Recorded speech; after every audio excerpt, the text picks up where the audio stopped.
Tu es saint, tu es saint, tu es saint.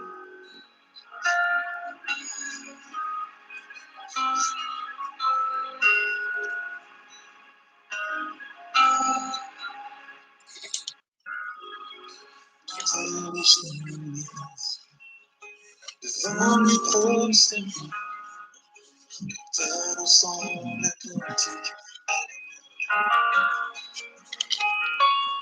ceux qui nous ont précédés et ceux qui nous suivront, entonneront ce cantique. Et ton nom est le plus grand, et ton nom est tout puissant, et ton nom est au-dessus de toi.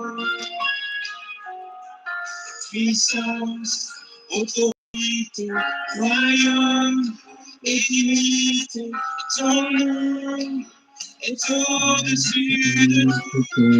Et les anges adorent. Tu es saint,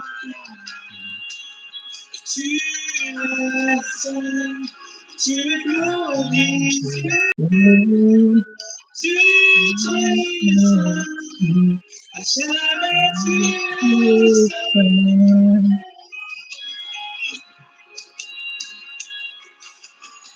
Qu'il a pardonné, qu'il a racheté, faut chanter ce cantique. Qu'il a libéré, qui portait son nom, faut chanter ce cantique. Nous voyons les hommes pour l'éternité et les anges acclament.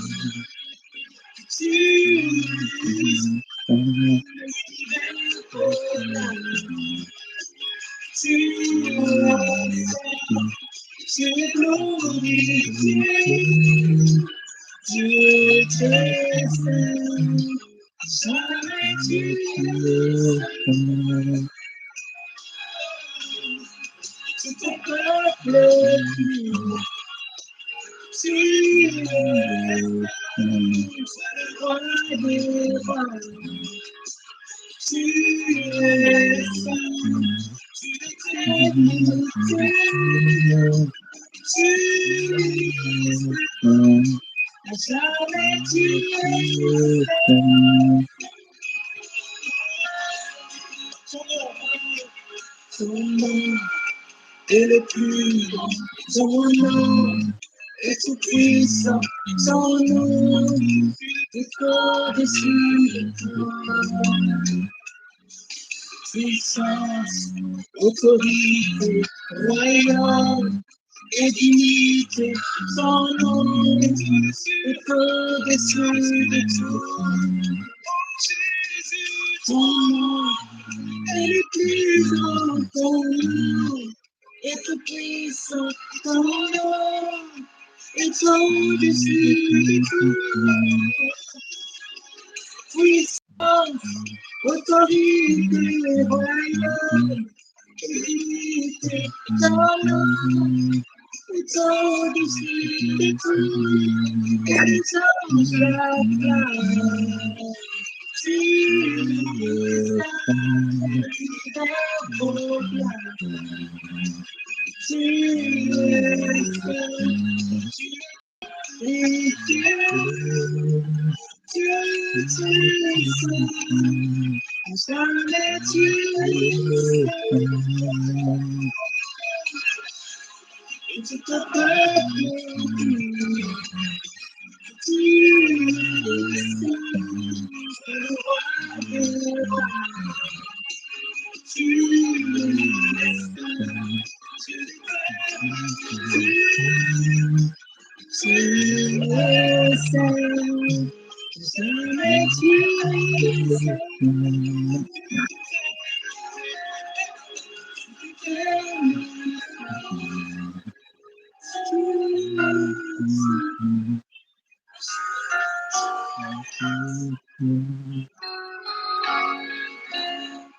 Je détermine oui,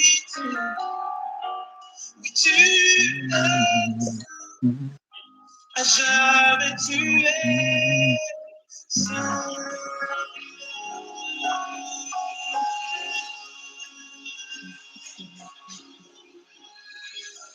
Tu es saint, Seigneur, saint, saint, saint est le Seigneur. La terre est remplie de sa gloire, l'église est remplie de sa gloire, ce monde est rempli de sa gloire. On peut l'acclamer encore, il est saint. Alléluia, alléluia, alléluia. Amen. Satry foana ny hira eto, alléluia, alléluia, idirany to. Mbola faly miarabana re tsiraray avy izay menada, satran'i Jesosy mbola afaka miona eto indray isika. Tonga soa i Zokerika, tonga avy lavitra tokoa izy fa ny tanindrazana sorantsika Jesosy ny fahatongavany mafaly ny amin'ny fatombohan indray ny fiaraha-miasa voninahitra ho an'i Jesosy. Alléluia, alléluia, satran'ny tompontsika. Ny hira teo dia heninareo angamba fa manambara ny amin'ny fahamasinan'Andriamanitra. Tena satry mihitsy ny hira, raha ny tiako dia mitsangana mideran'Andriamanitra dia tena hoe atsakadiny angamba dia mideran'ny tompo, manaratra ny tompo, fa tsy afaka loatra tsika ny hoe amin'ny fotoana elabe eto izany, fa ny tompo no mahita any ariana any izay sitrapony, fa tena hoe mahafeno fanasady na fiandohana ary, mahafeno fanasady. Alléluia, alléluia. Sarantsika ny tompo anio dia sabata 20 ny volana Desambra 2025. Rehefa malalo amin'ny tompo, anio tsika dia iverina toy ny mahazatra zany zany hoe za zao ny hanomboka amin'ny fideran'Andriamanitra, eo koa ny amin'ny fampibebahana ary koa fandroana devoly dia fangatahana fanahy masina dia Zokerika no hitondra ny tenin'Andriamanitra ho antsika, voninahitra ho an'i Jesosy. Alléluia, alléluia, alléluia, alléluia. Ka alohany andraisantsika teny ho amin'ny fampibebahana dia hivavaka aloha tsika amin'izany hoe fahamasinan'Andriamanitra izany. Entsika tsara teo ny hira fa tena hoe Andriamanitra masina izy ary Andriamanitra mandrakizay, Andriamanitra mandrakizay.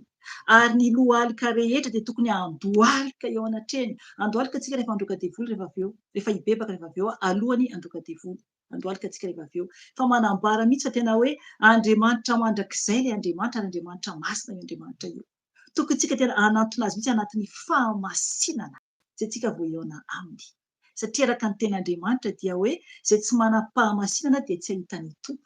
Any amin'ny Hebreo 12:10. Dia itsika zany mila tsika ho masina izay tsika vao ahitan'Andriamanitra. Ka hivavaka aloha isika hidera azy, hankalaza azy alohan'andraisantsika teny izay ahafahantsika hibebaka rehefa avy eo. Vavaka tsika tompo. Jesosy tompo, misaotra anao, mankalaza anao Jesosy satria noho ny fitiavanao Jesosy no natoy izao anay. Ka mbola afaka izay Jesosy eto indray Jesosy hizara ny teninao ary kotompo ifampahery Jesosy ary angataka fifonana aminao. Jesosy tompo, mangataka ny fanahy masinao, oka ny fanahy masinao no hitarika anay menada eto, oka ihany koa ny fanahy masinao tompo anova ny zanakao tsiraray avy, oka koa ianao Jesosy hamangy anay tsiraray avy Jesosy satria mila anao izay. Ianao ilay masina sy mahery tompo, ka mamindrafo aminay. Mitongava Jesosy ampianary izay, avozy izay, ampiomany izay Jesosy satria mila anao, mila ny fahalehibiazanao izay Jesosy marala hiaina amin'ny fiainanay. Ka tena ho tanteraka aminay tokoa Jesosy no tonga zanakao, ho zanakao ray mba ho tafiditra lanitra, mba ho masina tahaka ilay hira teo satria ianao masina Jesosy, masina ianao ka ianao dia tsy tia oty ianao, mankala oty ianao. Ka izay tompo no andraisanay teny rehefa avy eo ho amin'ny fibebahana Jesosy, mba amelanao anay, mba henonao anay Jesosy malala ka ny voninahitra ho anao rery ihany. Ka misaotra tompo. Alléluia, amen, amen, amen, Amen.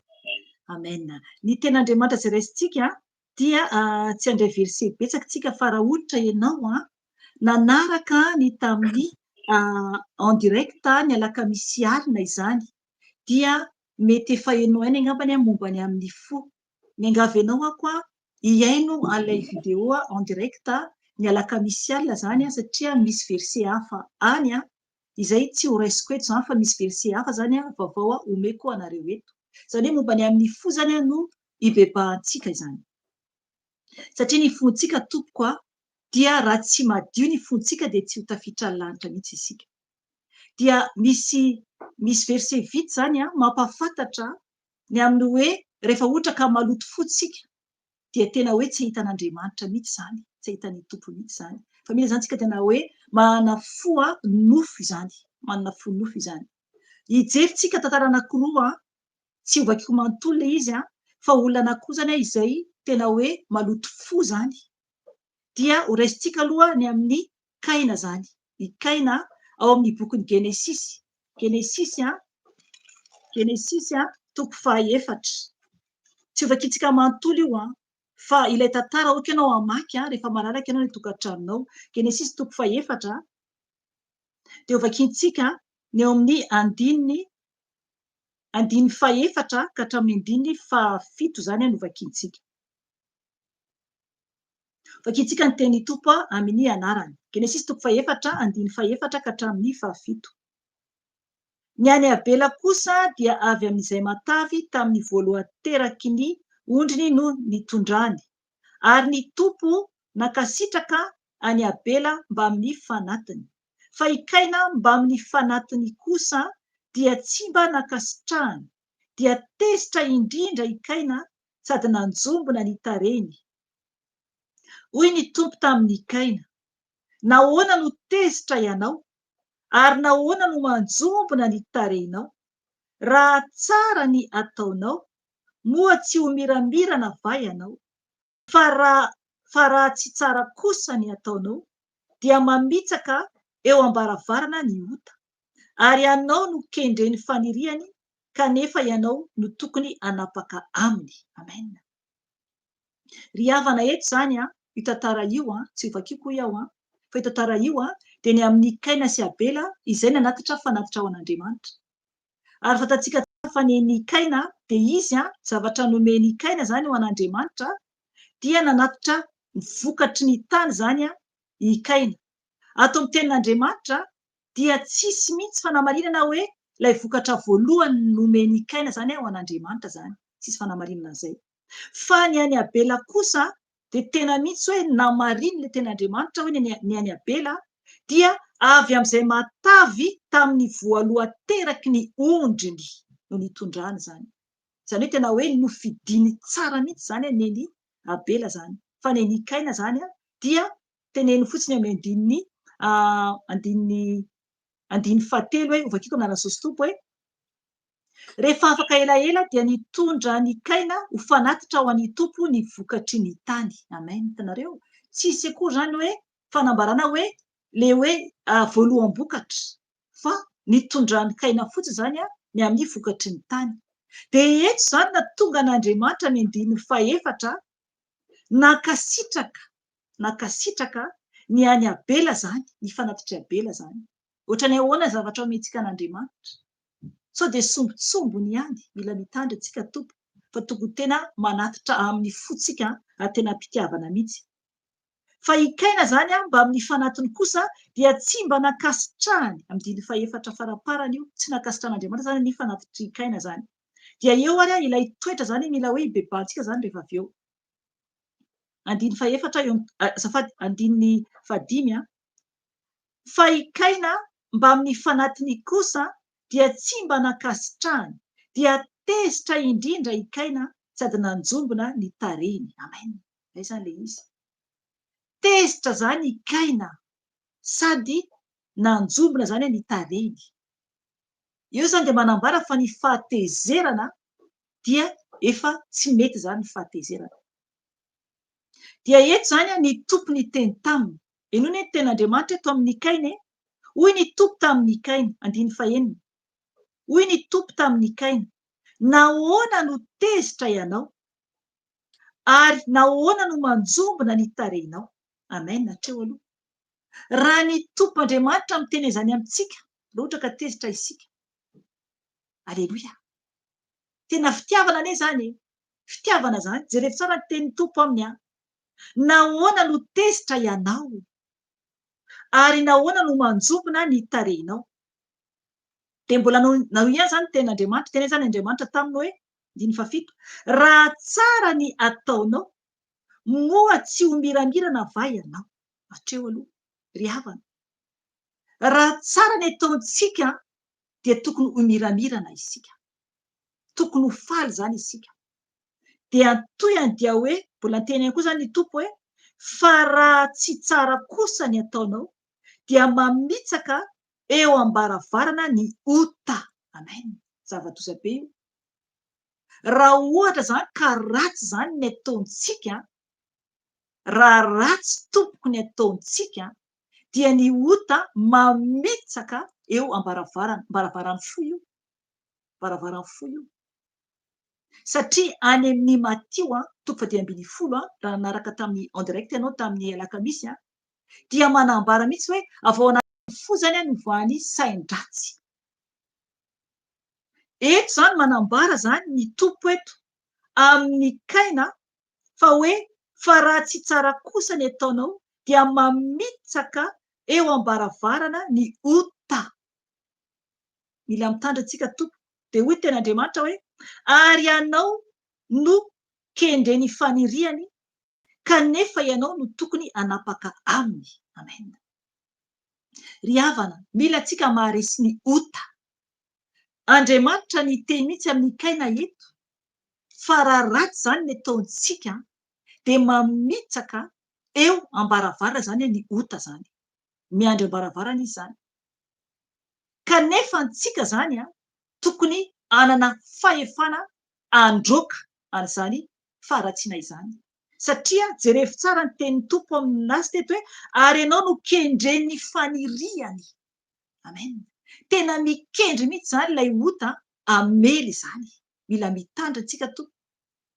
Zay ilay hoe mila antsika miady amin'ny fahavalo, mandroaka ny fahavalo, miala amin'ny longolongy, miala amin'ny fahatezerana tahaka ny mahazo any kaina eto zany. Dia ny tompo ny teny mihitsy kanefa ianao no tokony hanapaka aminy. Amen. Ry havana, isika anie ka zanak'Andriamanitra e. Isika anie ka toy ny hoe Andriamanitra kely e. Ao amin'ny Exodosy izy manambara an'izany mihitsy. Amin'ny Farao, i Farao iny zany fanoharana faharoa zany ambarako eto, ny tantara faharoa zany ambarako eto dia am'izay tsika hiomantsika hibebaka rehefa avy eo. Exodosy 7 ndao vakiantsika io. Isika zany dia ohatran'ny Andriamanitra kely eo anatrehany fahavalo satria zanak'Andriamanitra isika. Tenin'Andriamanitra mihitsy no manambara an'izany.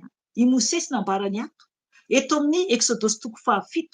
Ahoana moa no hitandrovantsika ny amin'ny famasinantsika raha ohatra ka Andriamanitra ny teny amin'ny mpanompony hoe ianao dia toy ny Andriamanitra kely ho an'ny Farao, eo anatrehan'ny Farao zany.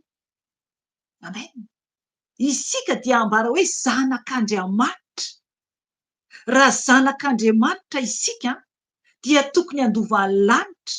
Andriamanitra masina dia tokony masina ihany koa isika. Izay no tonga lera teo. Hibebaka tsika rehefa avy eo tompo. Eto amin'ny Exodosy 7 ho vakiako ny 1 ahafantaranareo tsara momba ilay hoe ohatran'Andriamanitra kely tsika. 1 eo amin'ny 7 Exodosy io vakiako amin'ny aratsosy tompo. Dia hoy ny tompo tamin'ny Mosesy, jereo efa nataoko Andriamanitra ho an'ny Farao ianao ary Arona rahalainao kosa dia ho mpaminaninao. Amen. Hitanareo izany. I Mosesy dia toy ny Andriamanitra kely mihitsy eo anatrehan'ny Farao. Aleloia, aleloia, aleloia. Ry havana. Tena hoe Andriamanitra zany mampiseho ny fahalehibiazany ao anatin'ny Mosesy ny amin'ny fahalehibiazan'Andriamanitra. Dia jerevy ilay mirakla be dia be nataony Mosesy. Tsika tokony hanao an'izany koa tsika satria Jesosy efa niteny mihitsy, tadia tsara ny teny Jesosy hoe hanao asa lehibe mihoatra ay ary ianareo izy Jesosy. Amen. Ry havana, isika tokony tena mitandra ny amin'ny fontsika. Dia eto amin'ny 7 ato amin'ny Exodosy 7 dia niteny zany ny tompo Andriamanitra eto fa izy mihitsy no nanamafy ny fon'ny Farao. Izy no nanamafy ny fon'ny Farao. 7 miaratsosy tompo vakiako ary izao hanamafy ny fon'ny Farao ka maro ny famantarana sy ny fagagana izay ataoko eto amin'ny tany Ezipta. Amen. Hitanareo izany. Izy mihitsy no nanamafy ny fon'ny Farao. Namafisan'Andriamanitra mihitsy ny fony Farao. Dia eo amin'ny 110 ihany koa vakiantsika. Dia niamafy ny fony Farao ka tsy niaino azy miala izy araka izay fanolazainy Tompo. Amen. Ry havana, manao ahoana ny fonao? Sao dia manamafy ny fonao ianao? Sao dia Andriamanitra mihitsy no efa nahatonga ny fonao ho mafy? Enganeka tsy ho zany. Enganeka tsy ho zany. Mbola misy ny fotoana ahafahantsika mibebaka, mangataka amin'ny Tompo ialan'ny sain-dratsy, satria any amin'ny Matthieu 10:10 vakiko, satria zay zavatra tsapako eto mampafantatra ny fanahy masina fa mety misy olona tsy hamaky akory ilay teny ary mety tsy hainy ihany koa ilay fampibebahana tamin'ny ten'Andriamanitra tamin'ny alakamisy dia vakitsika ihany atao Matthieu 10:10 ho vakiko ny eo amin'ny andininy 19 ka hatramin'ny 20. Matthieu 10:10 dia 20 ka hatramin'ny 20. Vakiko amin'ny anaran'i Tompo. Fa izay mivoaka avy amin'ny vava kosa dia avy amin'ny fo, ka izany no mahaloto ny olona. Fa avy amin'ny fo no ivoahan'ny sain-dratsy dia ny vonoan'olona, ny fakana vadin'olona, ny fijangajangana, ny alatra, ny fiampangana lainga, ny fitenenan-dratsy. Izany no mahaloto ny olona, fa ny mihinana amin'ny tanana tsy voasasa dia tsy mba mahaloto ny olona. Amen. Ry havana, avy amin'ny fo mihitsy ny sain-dratsy no mivoaka. Avy amin'ny fo. Io izany no mahaloto antsika izany.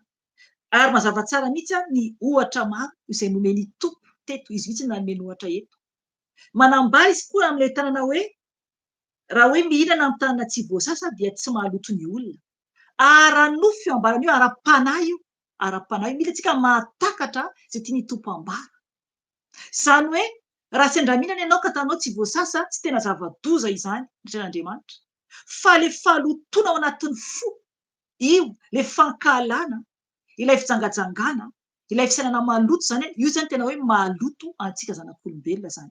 Io le tahaka ny amin'ny vakitsika teo ikaina, ilay tezitra dia i Farao ilay mafy fo koa.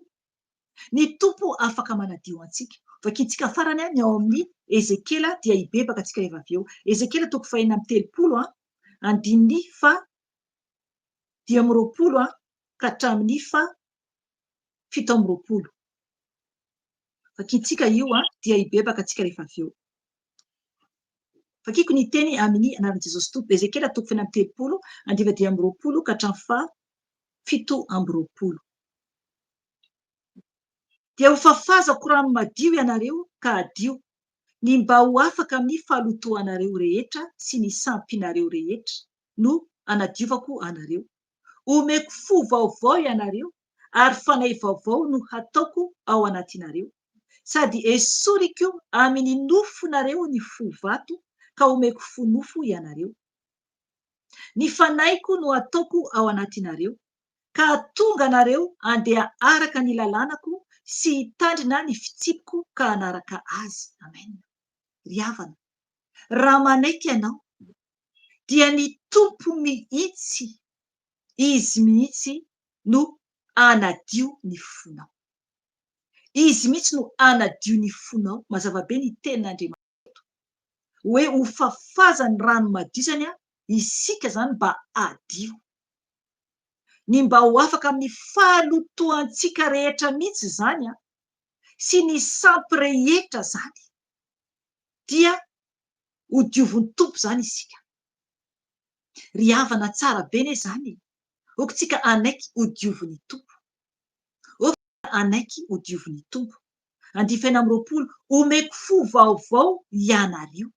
Fo vaovao no omeny Tompo antsika zany. Ary fanahy vaovao no ataoko ao anatinareo. Fanahy vaovao mihitsy zany. Aleloia, aleloia, aleloia. Tena soa be zany. Fanahy vaovao no ataoko ao anatinareo. Izy no manome ny fanahy. Izy ilay manao batisa fanahy masina. Izy ame fanahy vaovao antsika. Dia ho ihany ny Tompo eto hoe Rasa fekondrem-pandeha midiny 20 omeko fo vaovao ianareo ary fanahy vaovao no ataoko ao anatinareo sady esoriko amin'ny nofonareo ny fo vato ka omeko fo nofo ianareo. Amen. Ry havana, alany mihitsy ilay fo vato, ilay fo vato feno faharatsiana io, le feno fitentenana olona io, le feno fitsaratsarana io, le feno fankalana io, ilay feno fitenenan-dratsy io. Ry havana, tena mila zany tsika tena manaiky analany tompo an'ilay fo vato. Aleloia. Ho alany tompo io raha manaiky isika de ho voan'ny fo nofo io. De jerevina 17 ny fanaiky io no hataoko ao anatinareo. Amen. Le fanay masina zany, fanain'ny tompo, ino no ataony ao anatsika izany, ka tonga nareo handeha araka ny lalànako, tsy hitandrina ny fitsipiko ka anaraka azy. Amen. Tsy afaka isika ankatò any tompo raha ohatra tsy fanain'ny tompo ao anatintsika. Tsy maintsy tsika amboarin'ny tompo. Ry havana, oka ianao hiaino ny fahitana izay hitako teo amin'ny fitaom-pivavahana, ary koa mpanompon'Andriamanitra koa nahita, oka henonao ny vidéo tamin'ny alakamisy teo, satria nahita momba ny amin'ny fo zany hita teo aloha zany. Fo hitako teo aloha tena hoe fo nofo, ary tsara be ilay izy, fa oka ianao no hiaino tanteraka ilay fanazavana any amin'ny vidéo anankiray ato zany. Fa hivavaka tsika, andohalika tsika hibebaka, angataka amin'ny tompo fo vaovao. Tena mitalaho amin'ny tompo satria izy no afaka anavao ny fontsika. Ialantsika amin'ny toetra ratsy tahaka ny toetrany Kaina, ary koa toetrany Farao. Jereo fa i Farao dia mpamono olona, namono izy, nefa ny farany izy ihany no maty tanteraka. Ary jereo koa i Kaina namono any rahalahy, satria tezitra loatra. Ka okontsika hibebaka anatrehany tompo. Ndao tsika tompoka andohalika hivavaka anatrehany Jesosy, angataka fonana aminy, satria tsy mendrika isika. Mangataka amin'ny Jesosy anadiovany ny fonao, analany izay loto rehetra anatin'ny fonao. Ianao no mahalala ny fahadisoanao, ianao no mahalala ny fomba fiainanao. Za tsy mahafantatra, zay tsy mahafantatra fa ianao no mahalala. Taovy ny fibebahanao tompo. Jesosy tompo, indreto izay Jesosy mandohalika eo anatrehanao. Mangataka ny famindramponao Jesosy, satria mpanota izay. Ratsy izay Jesosy malala. Tonga aminay tompo ny teneny io, momba ny amin'ny fonay Jesosy. Eny Jesosy, tena avao anatin'ny fonay tokoa Jesosy ny sain-dratsy rehetra. Eo Jesosy ny fitenenana olona, eo Jesosy ny fitsaratsarana, eo Jesosy ny lainga, eo Jesosy ny fankalana, eo Jesosy ny zavatra maloto rehetra Jesosy. Ka mifona tompo, satria izay Jesosy dia toy an'ny Kaina ary toy an'ny Farao ihany koa Jesosy. Ka mifona tompo mamindrafo aminay. Jesosy sasao, Jesosy ny fonay tsiraray avy. Iala aminay Jesosy ny fo vato. Amboary zay tompo, avao zay Jesosy, satria tompo tsy mavita tena izay. Oka ianao Jesosy hiaino ny vavaka zanakanao tsiraray avy eran-tany, izay mandohalika aminao amin'izao fotoana izao. Izay mandohalika eo alohanao Jesosy, mangataka famindrapo avy aminao. Tompo malala diovy Jesosy ny fisainanay Jesosy, satria avao anatin'ny fo tompo ny siny sain-dratsy Jesosy. Diovy tompo ny sainay Jesosy, izay maloto Jesosy, tsy mendrika akory ho anao Jesosy. Tompo, ianao no mandinika ny fo ary mahafantatra ny vo Jesosy. Ka mifona Jesosy izahay, mamelà anay Jesosy. Tompo, sasao amin'ny rano madio Jesosy, mba adio, satria tompo teninao izany. Fafazo aminay Jesosy ny rano madio Jesosy, diovy zay tsiraray avy Jesosy. De ny ranao soa, oka nadio Jesosy, ny fonay, ny fisainanay Jesosy, ny masonay, diovy amin'ny ranao Jesosy, ny tananay Jesosy, ny tongotray Jesosy, diovy amin'ny ranao. Tompo malala ny mombanay manontolo Jesosy, diovy amin'ny ranao Jesosy. Ny vavanay Jesosy, diovy amin'ny ranao. Tompo malala mangataka ny famindramponao. Oka ny fonao tompo mba ho fonay tokoa Jesosy. Fa tena adio am-po izay, ka hitanao Andriamanitro, rehefa miala ambony ity tany ity. Tompo malala mamindrafo aminay. Mamelà ny helokay Jesosy. Tompo, diovy izay mba tena ho masina Jesosy. Diovy izay amin'ny ranao mba tena ho masina Jesosy. sasony mombanay manontolo jesosy a mamindra fo aminay mamelany elokay tompo malala o ho any amin'iza moa zay jesosy a mamelaza anakao tsiraray avy jesosy zay mibebaka aminao am'izao rasy fotoana izao mifona tompony amin'ny fahatezerana alao aminay tompony fahatezerana alao anatin'ny fonay tsiraray avy anatin'ny fonay koa jesosy a okanao anala ny amin'ny tsy fahaizana mandefitra jesosy diovy jesosy ny fonay tsiraray avy mba hiandefitra jesosy io mamindra fo aminay alao aminay koa jesosy a ny fofeny freareana jesosy a diovy ny fonay tsiraray avy ny fo tsy mankatoanao jesosy a diovy ny fonay jesosy mba ankatoanao mangataka aminao jesosy malala o anavao ny fonay ovay ho fonofo jesosy ny fonay jesosy a mba ho anao mba hitoeranao jesosy io ianao no andriamanitra mpamela heloka ianao no tompony tompo sy mpanjaka ny mpanjaka ianao lay masina tanatin'ny iran-teo jesosy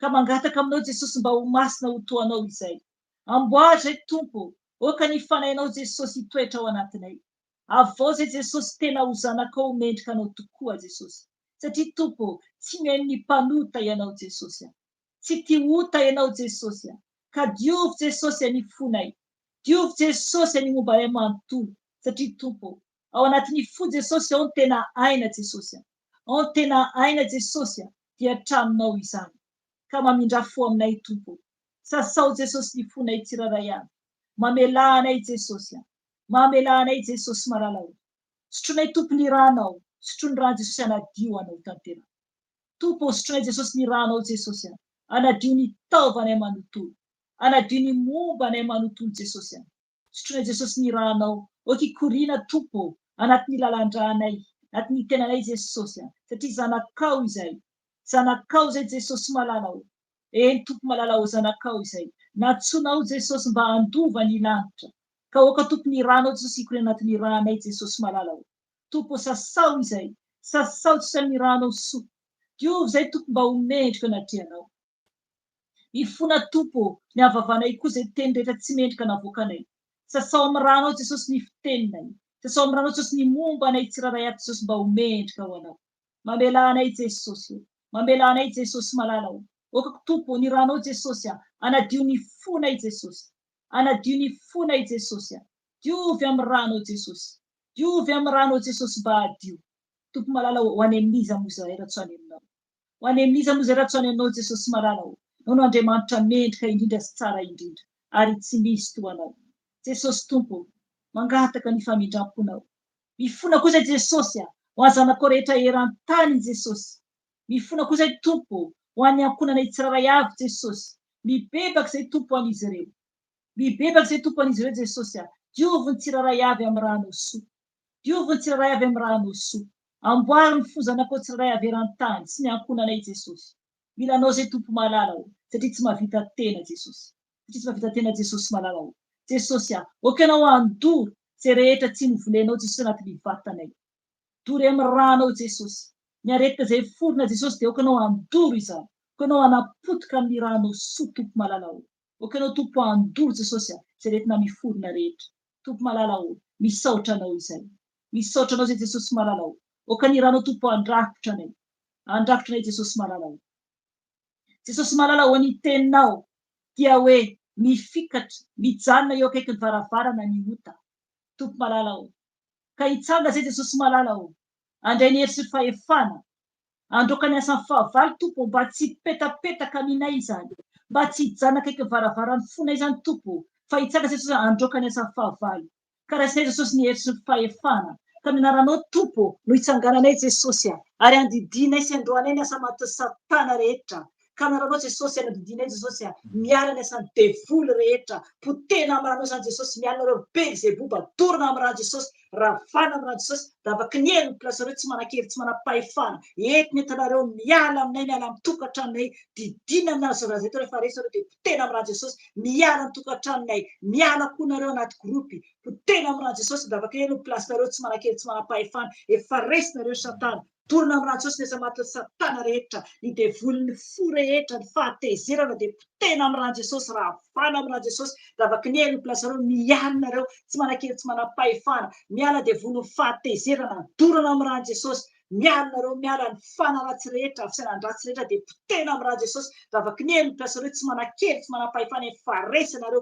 mialanareo miala dia vony Losifera dorona amin'iraha Jesosy ravana amin'iraha Jesosy miala amin'ny tenanay miala amin'ny ankonanay miala amin'ny tokantranonay potena amin'iraha Jesosy ravana amin'iraha Jesosy zavaky ny eny pilasareo tsy manan-kely tsy manam-pahefana faresanareo miala dia vony dragona potena amin'iraha Jesosy ravana amin'iraha Jesosy mialanareo tsy manan-kely tsy manam-pahefana faresanareo mialanareo zavaky ny eny pilasareo dorona amin'iraha Jesosy dorona amin'iraha Jesosy ravana amin'iraha Jesosy entiny entanareo Satana any pilasareo hitsakitsana aminarana ela hitsakitsana aminarana tranainy hitsakitsana aminarana ela hitsakitsana aminarana tranainy efa resareo dorona amin'iraha Jesosy miala ny devony avinavina rehetra zay mivoaka vao anatin'ny fo potena amin'iraha Jesosy zany ravana amin'iraha Jesosy zany zavaky ny eny pilasareo miala ireo tsy manan-kely tsy manam-pahefana miala ireo potena amin'iraha Jesosy miala ireo devony faliana rehetra tena amin'iraha Jesosy ravana amin'iraha Jesosy zavaky ny eny pilasareo devony mpangalatra ny fifaliana dorona amin'iraha Jesosy ravana amin'iraha Jesosy zavaky ny eny pilasareo tsy manan-kely anay tsy manam-pahefana efa resinareo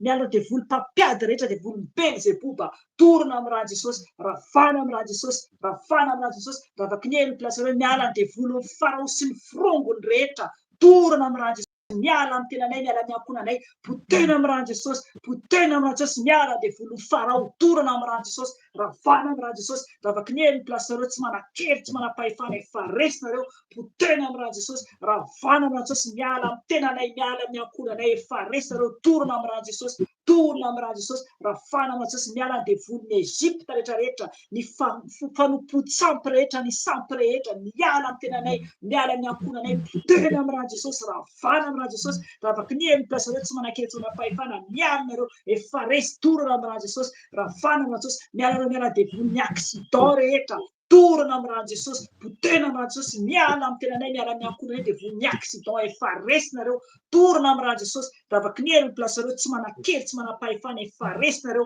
mialanareo dorona amin'iraha Jesosy miala devony arika-fahafatesana mialanareo dorona amin'iraha Jesosy entiny entanareo zavaky ny eny pilasareo miala devony arika-fahafatesana potena amin'iraha Jesosy ravana amin'iraha Jesosy zavaky ny eny pilasareo miala amin'ny ankonanay miala amin'ny tenanay efa resinareo dorona amin'iraha Jesosy miala devony zavavindrano potena amin'iraha Jesosy ravana amin'iraha Jesosy miala devony zavavindrano potena amin'iraha Jesosy ravana amin'iraha Jesosy zavaky ny eny pilasareo tsy manan-kely tsy manam-pahefana dorona amin'iraha Jesosy dorona amin'iraha Jesosy ravana amin'iraha Jesosy efa resinareo miala devony Jezebela dorona amin'iraha Jesosy ravana amin'iraha Jesosy zavaky ny eny pilasareo tsy manan-kely tsy manam-pahefana dorona amin'iraha Jesosy mialanareo miala amin'ny ankonanay miala amin'ny tokantranonay dorona amin'iraha Jesosy efa resinareo zavaky ny eny pilasareo mialanareo devony fakalana rehetra potena amin'iraha Jesosy ny vavany izay manohatra anay dia dorona amin'iraha Jesosy zany ny teny rehetra zay anafiany fahavalo anay nininy zany dia tsisy ambinina fa ravana amin'iraha Jesosy ny ozina rehetra dia ravana amin'iraha Jesosy toy ny rano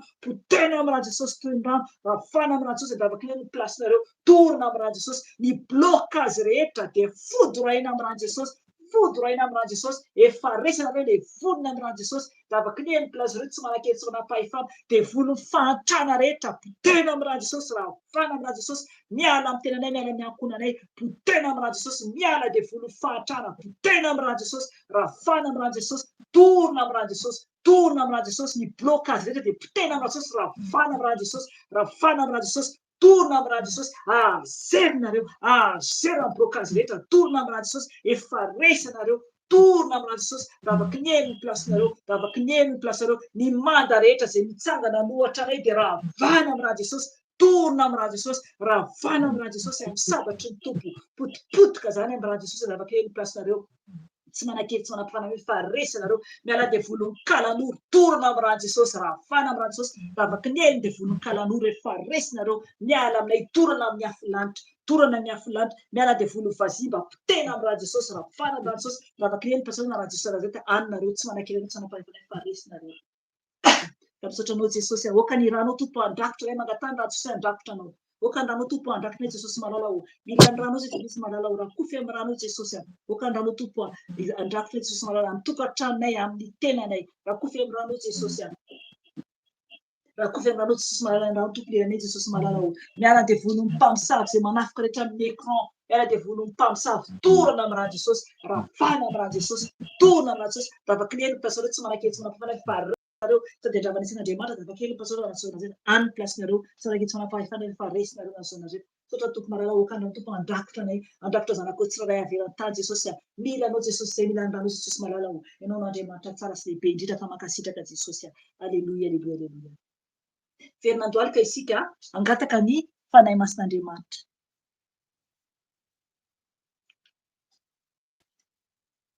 ankatao ny fanahin'ny tompo araka ny nambarany teo ankatao ny fanahiny fanahy masina tsara indrindra o indreto izahay mandoalika anatrehanao ianao le fanahin'andriamanitra velona ianao rery ihany no fanahy lehibe indrindra ny tsisy tohanao ianao rery ihany no afaka manjaka ao anatin'ny fonaizanakao ka indreto izay fanahy masina o mangataka anao oka ianao ameno ny fonay oka ianao ameno ny fonay jesosy eo oka ny fanahinao aminay tsiraray avy oka ny fanahinao fenoy izay fanahy masina familanao tsy mavita tena izay fanahy masina iray ka oka ianao ameno anay tanteraka oka ianao ameno anay mitafotafo fanahy masina o satria tsy mavita tena izay no le fanahiny iray no le fanahy tsara indrindra no le fanahy masina indrindra aroko toteraka aminay ny teninao fa omenao fo vaovao izahay eny alanao aminay ny fo vato fa omenao fo nofo izahay oko tanteraka aminay tokoa izany madio izay ankehitriny fanahy masina oka ianao ameno anay indray aina vaovao fanahy vaovao araka ny teninao jesosy fenoy ianao zanakao tsiraray avy eran-tany fenoy ianao izay tsiraray avy eran-tany jesosy oka ianao ameno ny tranonay tsiraray avy ameno ny ankonanay tsiraray avy ameno zanakao tsiraray avy eran-tany jesosy oka ianao ameno anay oka ianao ameno anay jesosy malala familanao izay ianao le fanahy lehibe indrindra oka koa ianao anendry ny vavan'ny mpanomponao amin'ny teny izay hoentiny rehefa avy eo mitenena fanahy masina familanao izay mitenena ny lalan'ny mpanomponao familanao izay ampianary foana izay amboary izay avozy izay ianao le fanahy fiton'andriamanitra velona oka ameno anay fanahy ny fahendrena oka ianao ame fahendrenanay fanahy ny fahazavan-tsaina zavao ny sainay fanahy ny fitiavana omeo fo izay aitia tahaka ny fitiavanao jesosy fanahy ny ray oka ianao ameno anay fanahy mpanazava oka ianao anazava ny dianay anazava ny tongotray ianao no fanilo ny tongotray fanahy masina oka koa ianao isolo vavanay fanahy masina omeo anay ny fanahy isolo vava ka misaotra anao fanahy masina ianao le fanahy ny fahamarinana koa ianao le fanahy fiton'andriamanitra velona oka ianao ameno anay oka ianao ameno anay ka misaotra anao fanahy masina mankasitraka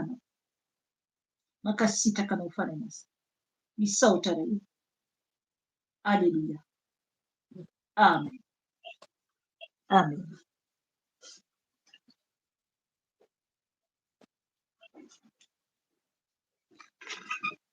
amen aleluia name koa nisy kerika nitoyany ndao ara-tompoko amen amen za tonga dia mametraka veloma aminareo aminareo jesosy tompo dia amin'ny herinindray tsika miona eto raha sitrapony tompo zany amin'ny herinandro misy ihany fotoana isan-karazany fa afaka tonga dia manaraka ianareo veloma daholo tompoko amen amen amen dia ngamba ny isy fotoana angambany teo nisy mahalasa kely ny connexion dia mangataka mama Felicia efa ny finoana angambany trany mamerina le micro misaotra tompoko dia manohy zany ny fotoana sady miarabantsika amin'ny anaran'i Jesosy Kristy tompo faly mifankahita za moa zany samy tsisy mifankahita tsika fa nareo mahita anay dia mahita anahy koa tafaverina indray amin'izao fotoana izao zay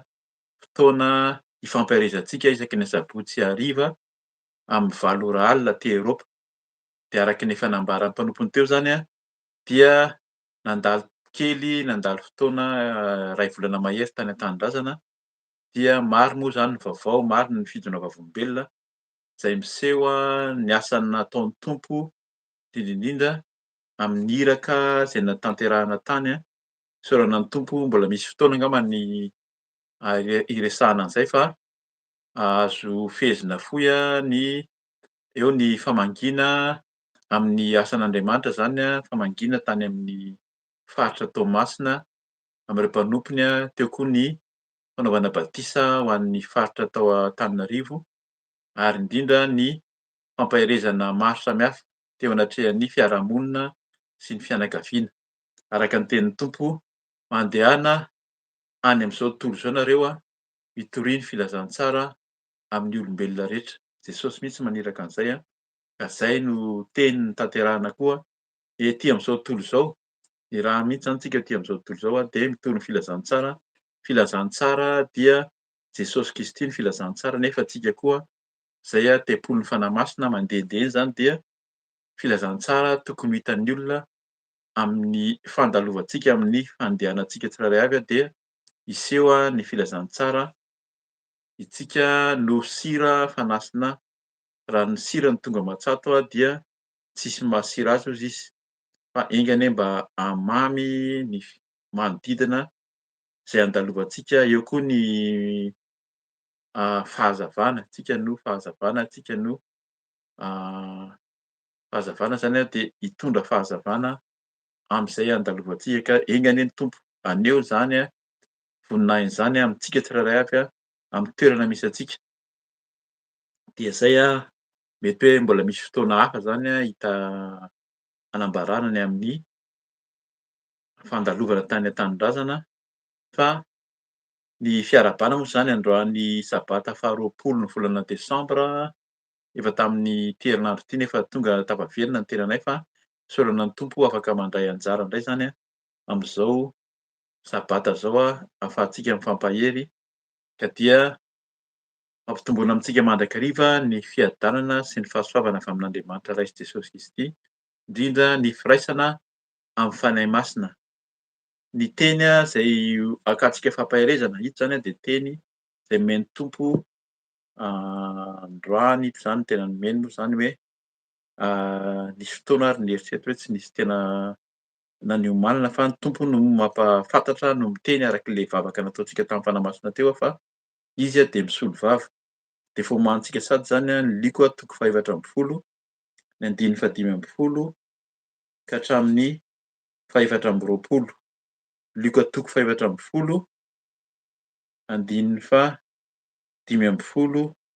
hatramin'ny 4:20. Zay zany ny teny izay ho vakiana sy ho arahantsika ny tompo ny fanahy masina no mampahafantatra hoe inona no tiany ambara zany amin'izany teny izany. Fa alohany hamakitsika ny teny dia efa hivavaka sady zany tsika aloha hametrahantsika ny teny koa efa teo ny vavaka sy ny fangatantsika ny fanahy masina fa engany ny tompo no hanokatra ny fo amam-panahy antsika araka ny teny sy famparezana teo mba tena handray sy tanolonaka itoeran'ny tenin'Andriamanitra. Hivavaka isika tompo. Ry Andriamanitra Ray Zanaka fanahy masina Jesosy Kristy tompo, misaotranao zay ny amin'ny fikarakarana, fandaminana ary indrindra ny fahasoavana izay omenao anay isan'andro. Velonay zay Jesosy salama matanjaka dia noho ianao ihany ka dia ianao ny isaorana amin'ny zavatra maro. Misaotra ny amin'ny fiarovanao ny amin'ny dia nandroso sy ny velona, ny amin'ny fantaterahan'ny adidy andraikitra rehetra izay nanondrahanao ka dia voninahitry ny anaranao zany. Misaotranao koa ny amin'ny mpanomponao izay tafajanona sy ny toerana misy ny tsirairay avy. Ianao tompo no hamangy sy hitahiranay ka raha hifampahery indray zay tompo aoka tsy hisy ambara fa tsy ny sitraponao, aoka tsy hisy feonay koa fa tsy ny feonao ka dia mitenena foana araka ny fombanao fa vonin-kaino zay tompo tenena tendreo ny vavako, ny lelako, ny molotro tsy hanambara fa tsy ny sitraponao irery ihany amin'ny anaranao Jesosy Kristy naovanay izany vavaka izany. Aleloia, amen. Amen. Dia mamerina ny fisaorana foana moa zany ary indrindra mampahery antsika tsirairay avy izay manatrika sy manaraka izao fotoana izao mampahery anay koa zany ny fanatrehanareo sy miaraka aminay eto satria antsika dia hiaraka mandrakariva, ny tanjona dia ho tafiditra any amin'ny fanjakan'ny lanitra. Vakiana ny teny amin'ny anaran'i Jesosy Luka 7:10 manomboka amin'ny 5:5. Eto amin'ny baiboly koa dia misy lohateny hoe fanoharana ny amin'ilay fanasana lehibe amin'ny anaran'i Jesosy. Ary ny iray tamin'izay niara-nisakafo taminy dia nandre izany ka niteny taminy hoe sambatra izay hisakafo ao amin'ny fanjakan'Andriamanitra. Fa hoy Jesosy taminy, nisy olona iray nanao fanasana lehibe ka nanasa olona maro, ary naniraka ny mpanompony izy tamin'ny fotoana fisakafoanana mba hilaza am'ireo efa nasaina hoe andeha fa efa vonona izao ny fanasana. Fa nitovy saina izy rehetra ka samy niala tsiny. Hoy ny voalohany taminy, efa nividy tany aho ka tsy maintsy mandeha hizaha azy. Miangavy anao aho, ekeo ny fialan-tsiniko. Ary koa ny iray, efa nividy omby 10 aho ka andeha hamantatra azy. Miangavy anao aho, ekeo ny fialan-tsiniko. Ary koa ny iray, efa napaka-bady aho, koa noho izany dia tsy afaka makany. Noho ny tonga ilay mpanompo dia nambarany tamin'ny tompony izany. Dia tezitra ny tompo-trano ka nilaza tamin'ilay mpanompony hoe mandehana aingana ho eny amin'ny lalambe sy ny sakeli-dalana eto an-tanàna ka ampidiro ny mahantra sy ny kilemaina, ny jamba sy ny mandringa. Ary hoy ilay mpanompo, tompoko, efa tanteraka izay nampanaovinao, nefa mbola tsy feno ihany ny trano. Dia hoy ny tompony tamin'ilay mpanompo, mandehana ho eny amin'ny lalambe sy ny sisim-boly ka tereo ny olona hiditra mba ho feno ny tranoko. Fa lazaiko aminareo, tsisy hanandrana ny nahandroko ireny olona nasaiko ireny, na dia iray akory aza. Amen. Tsara ny tenin'ny Tompo ary ny fanahy masina zany angatantsika hanazava hoe inona moa zany no tiany ambara amin'izany amin'izao atao hoe fiverenana moa zany, satria vao tonga hanomboka hanohy ny asa fampaherezana indray zany. Androany dia ny fampaherezana no raisiko araky ny efa fantatsika fa mifandimby zany zay mianadahy na any amin'ny fampibahana zay tenin'Andriamanitra na amin'ny fampaherezana. Efa henontsika teo ny fampibahana zay mampitandrina ny fontsika mba tsy inona moa zany filaza azy, mba tsy tahaka ny Kaina na tahaka ny Farao. Fa tena tokony hanana fo, tena hoe araka ny fon'Andriamanitra, fon'i Jesosy zay fo nofo hozy izy sy fo mandefitra makatoa.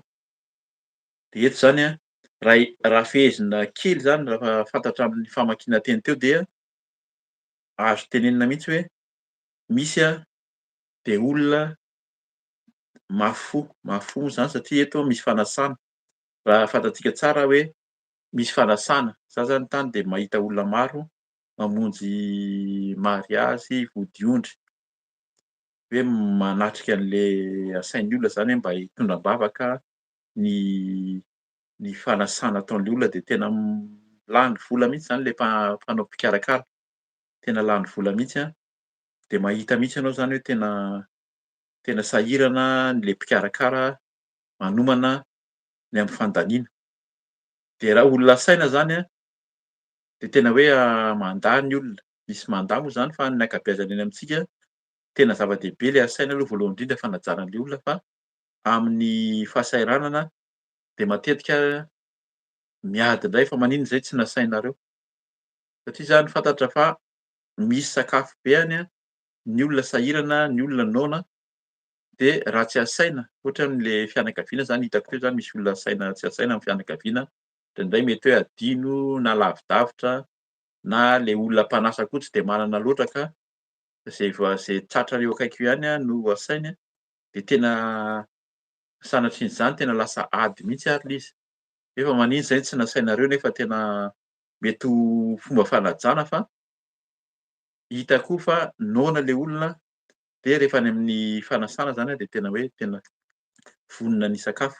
Eto nefa dia le olona indray zany a no mandà, mampieritreritra le izy fa ho raisintsika ny tenin'Andriamanitra zany a manomboka amin'ny 15 aminaran'i Jesosy. Ary ny iray tam'izay niara nisakafo taminy dia nandre izany ka niteny taminy hoe: "Sambatra izay hisakafo ao amin'ny fanjakan'Andriamanitra."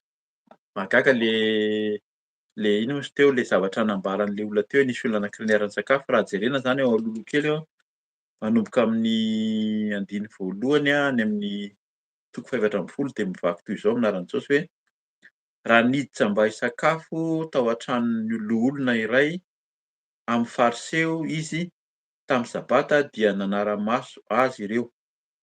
Zany hoe Jesosy zany a niditra tao amin'ny olona zany hoe olona manana maha izy azy zany a, sady fariseho zany hoe olona mahay lalàna koa, dia tamin'ny andro sabata ozy izy, dia nanara-maso azy ireo.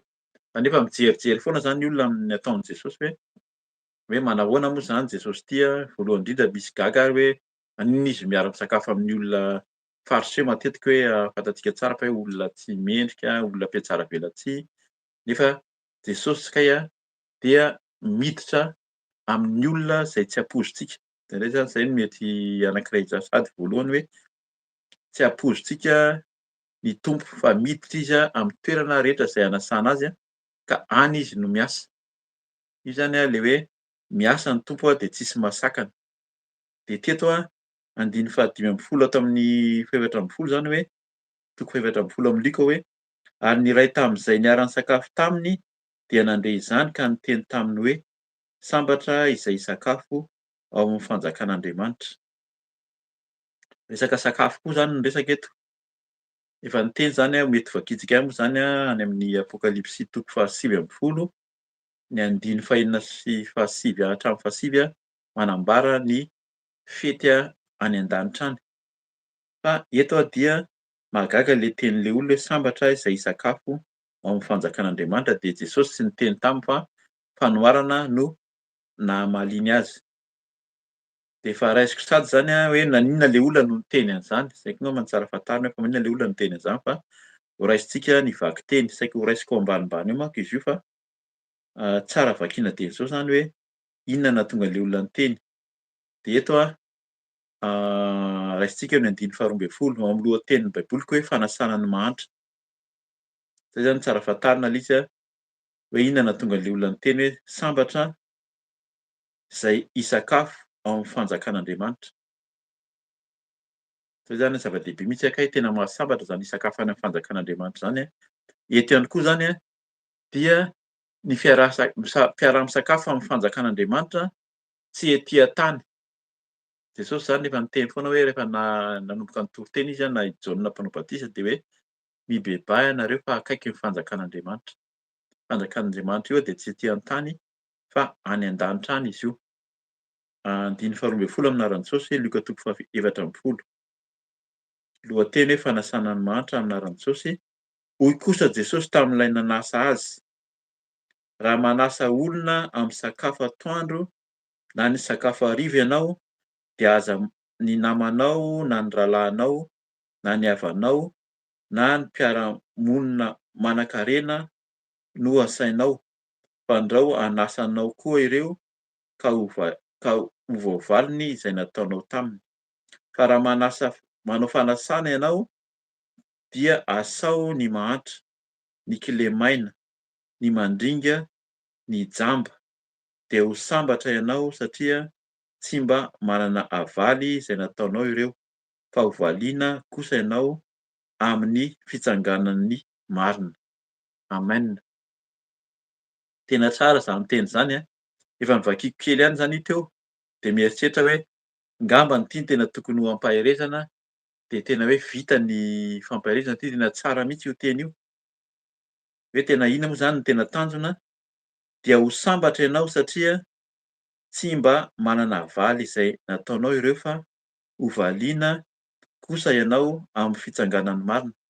Zany hoe misy zavatra iseho zany any aoriana any, misy fitsanganana marina, ny marina no hitsangana. Efa fantatsika foana moa zany eto tsika de mitory foana hoe ho avy Jesosy Kristy de izay masina ihany no hiakatra hiaraka aminy. Zany hoe ny masina ihany hozy izy koa no ahitan'Andriamanitra. Tena toriana foana eto zany hoe ny fahamasinana, ny fahamarinana.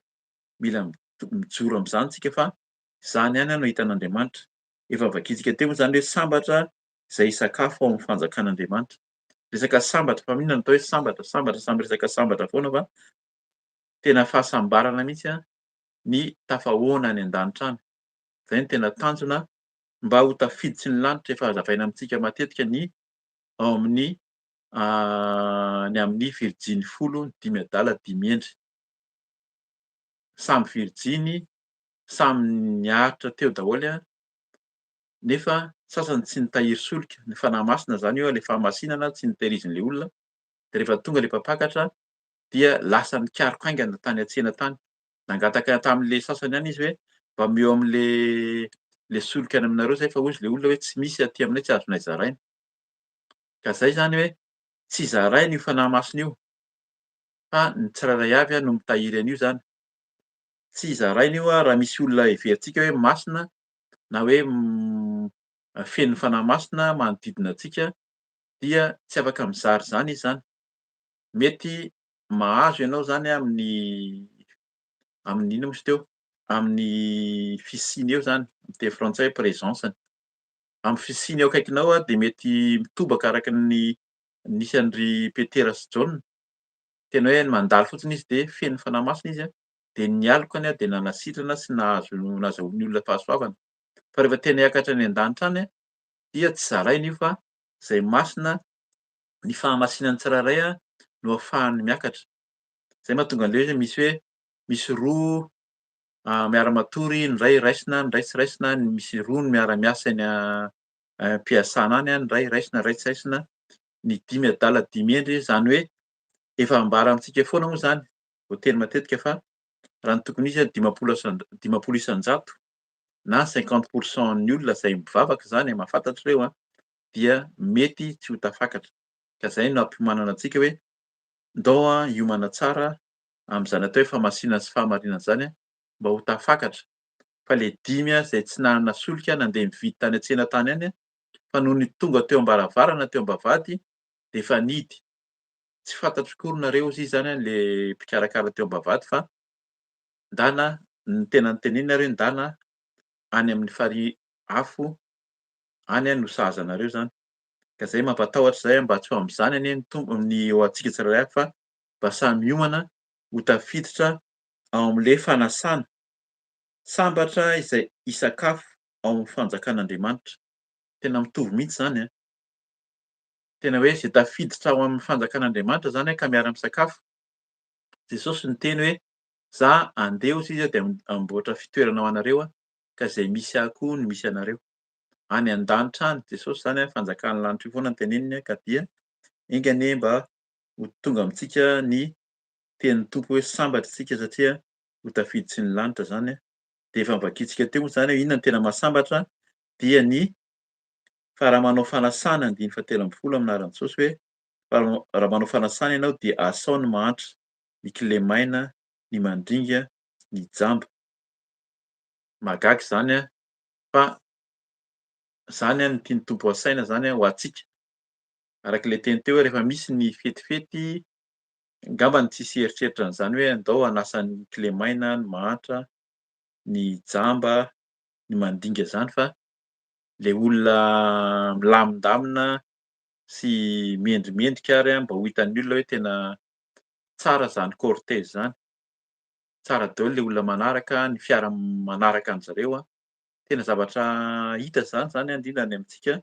Atao hoe tsy mahamenatra fa atao hoe mba mahafaly an'le olona fa indraindray zany le endrika ivelany de tena tian'ny olona. Ary tsy mahamenatra zany azo atao tenenina hoe tena tian'ny gasy moa zany satria tsika zao miteny gasy de samy tsika malagasy no miresaka eto fa tena tian'ny olona mihitsy le endrika ivelany amin'ny fiainana andavanandro. Ka araky ny teny teo hoe vao avy nandalo tany an-tanindrazana de mahita ny zavatra miseho. Saika tsy resaka an'lay zany aho fa tiany tompo ambara ihany koa zany satria efa nolazaina teo amin'ny fiaraha-mivavaka tamin'ny atoandro fa tena maro mihitsy ny zavatra miseho any zany. Tsika aty ampitan-dranomasina, aty Belzika moa zany zay zao no mitory na mampahery amin'ny vidéo YouTube de matetika tsy mahafantatra loatra raha tsy efa makany matetika moa zany fa raha mahita an'le zavatra misy eo an-tanindrazana tena mifamaofao, zay le filazako ny fahitako anazy, mifamaofao eny an-dàlana de feno olona mifamaofao vao maraina be de iny le olona manomboka mandeha.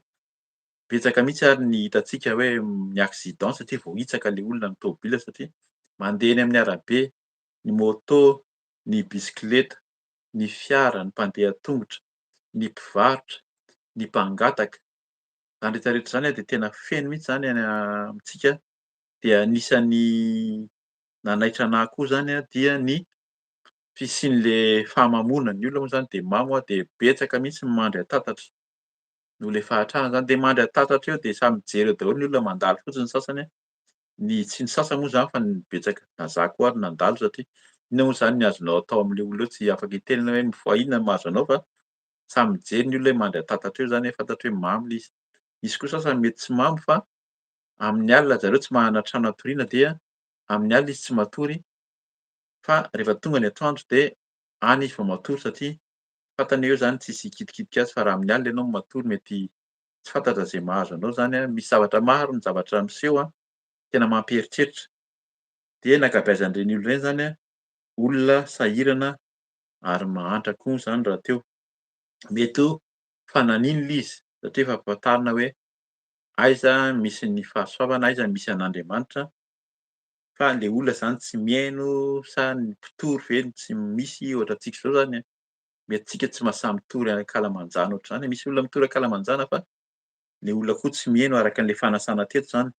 Misy endrika roa moa zany le fanasana eto eto de le olona zay araky ny fiteny, ataontsika hoe tsy mamelatra ny tenin'izany le olona manan-katao no mandahy. Manan-katao zany zany anankiroa le izy, le manan-katao amintsika indraindray hoe olona manam-bola ve fa olona occupé moa zany amin'ny fiteny frantsay, olona misy zavatra atao zany izy ka nandahy ny fanasana zay nataon'lay mpikarakara tohizantsika ny 5 amina Rantsôsy fa hoy Jesosy taminy. Araka ny tenintsika teo zany tsy niteny le fahasambarana notenenin'le olona niara-nipetraka tamin' Jesosy tao amin'ny fanasana izy fa zavatra hafa no navaliny azy. Ny Jesosy moa zany dia valiny amin'ny fanoharana le olona hoe fa hoy Jesosy taminy, amin'anaran'i Jesosy nisy olona iray nanao fanasana lehibe ka nanasa olona maro. Zay zany lohatenin'le fanoharana. Nisy olona iray nanao fanasana lehibe ka nanasa olona maro, zay zany le izy de hita le zavatra niseho. Ary naniraka mpanompiny izy tamin'ny fotoana fisakafoanana mba hilaza am'ireo efa nasaina hoe andefa efa vonona izao ny fanasana. Misy zany araka ny fantatsika mandefa invitation, mandefa fanasana dia efa niteny, fa niteny ihany ireo olona ireo angambany tsy namaly teny eo. Any amintsika manko zao efa tenenina mialoha. Raha omena fanasana mialoha ianao de efa mitenena fa raha tsy afaka ianao dia aleo tonga de miteny mialoha satria ny mpikarakara amin'ny teny frantsay ny traiteur efa miteny hoe zao ny isan'ny olona ka raha tsy ho avy ianao dia aloa foana ny volan'le olona zany ka mba tsy andavana vola be de mitenena mialoha na mandefa solon-tena moa zany. Fa eto zany efa vonona am'zay le izy, tonga de efa vonona efa tsisy hoe namaly sy tsy namaly zany le olona fa efa vonona ny fanasana, efa vonona ny sakafo hoe nanasa olona zato izy de iny fa hoe io zany toerana zato no tokony hidiran'le olona. Dia efa mipetraka tsara mihitsy zany na ny sakafo ary zany efa vonona ny fanasana ny dikan'izany efa misy hohanina koa zany eo efa vonona ny toerana. Andeha fa efa vonona izao ny fanasana amin'anaran'i Jesosy 5 fa nitovy saina izy rehetra ka samy niala tsiny. Voakitika ihany moa zany le fialan-tsiny fa zay zany no nataon'le olona na de nasaina aza dia tsy tonga izy, tsy ho avy fa miala tsiny. De mahagaga koa le fomba filazany eto zany hoe mitovy saina izy rehetra. Io zany de mety hoe itovizan'ny olona maro mihitsy zay araky ny teny teo manan-katao. Ho an'ny olona zay manan-katao zany le manan-katao eto tsy le hoe olona mpanan-karena ho fa olona occupé, olona misy zavatra atao izy de mitovitovy zany ny ataony hoe mitovy saina ry zareo de inona no tenenina hoe nisy tonga de niala tsiny zareo samy niala tsiny. Fialan-tsiny nataon-jareo de inona le izy hoe hoy ny voalohany taminy amin'aran'i Jesosy: "Efa nividy tany aho ka tsy maintsy mandeha hizaha azy. Miangavy anao aho, ekeo ny fialan-tsiniko." Io zany dia ny fa raha ny fijery anazy de efa betsaka ny fanazavana io raha maheno ny fitsoritentsika dia hoe sahirana le olona rehefa hoe manana ny fanomanana ny ho aviny. Mividy tany zany hoe tena amin'ny teny frantsay foana moa zany na mahazatra antsika de teneniko izy hoe investissement be. Za fa nanao investissement be ka io tena sahiran-kirana io ny ara-panjakana, ny fanaovana taratasy, ny any amin'ny domaine, ny any amin'ny fandrefesana tany ho sahirana amin'io. Any amintsika de tena manahirana mihitsy zany resaka tany zany fa raha amintsika malagasy zany de tonga de hoe tena excuse valable zany zay ny fiteny amin'ny teny frantsay.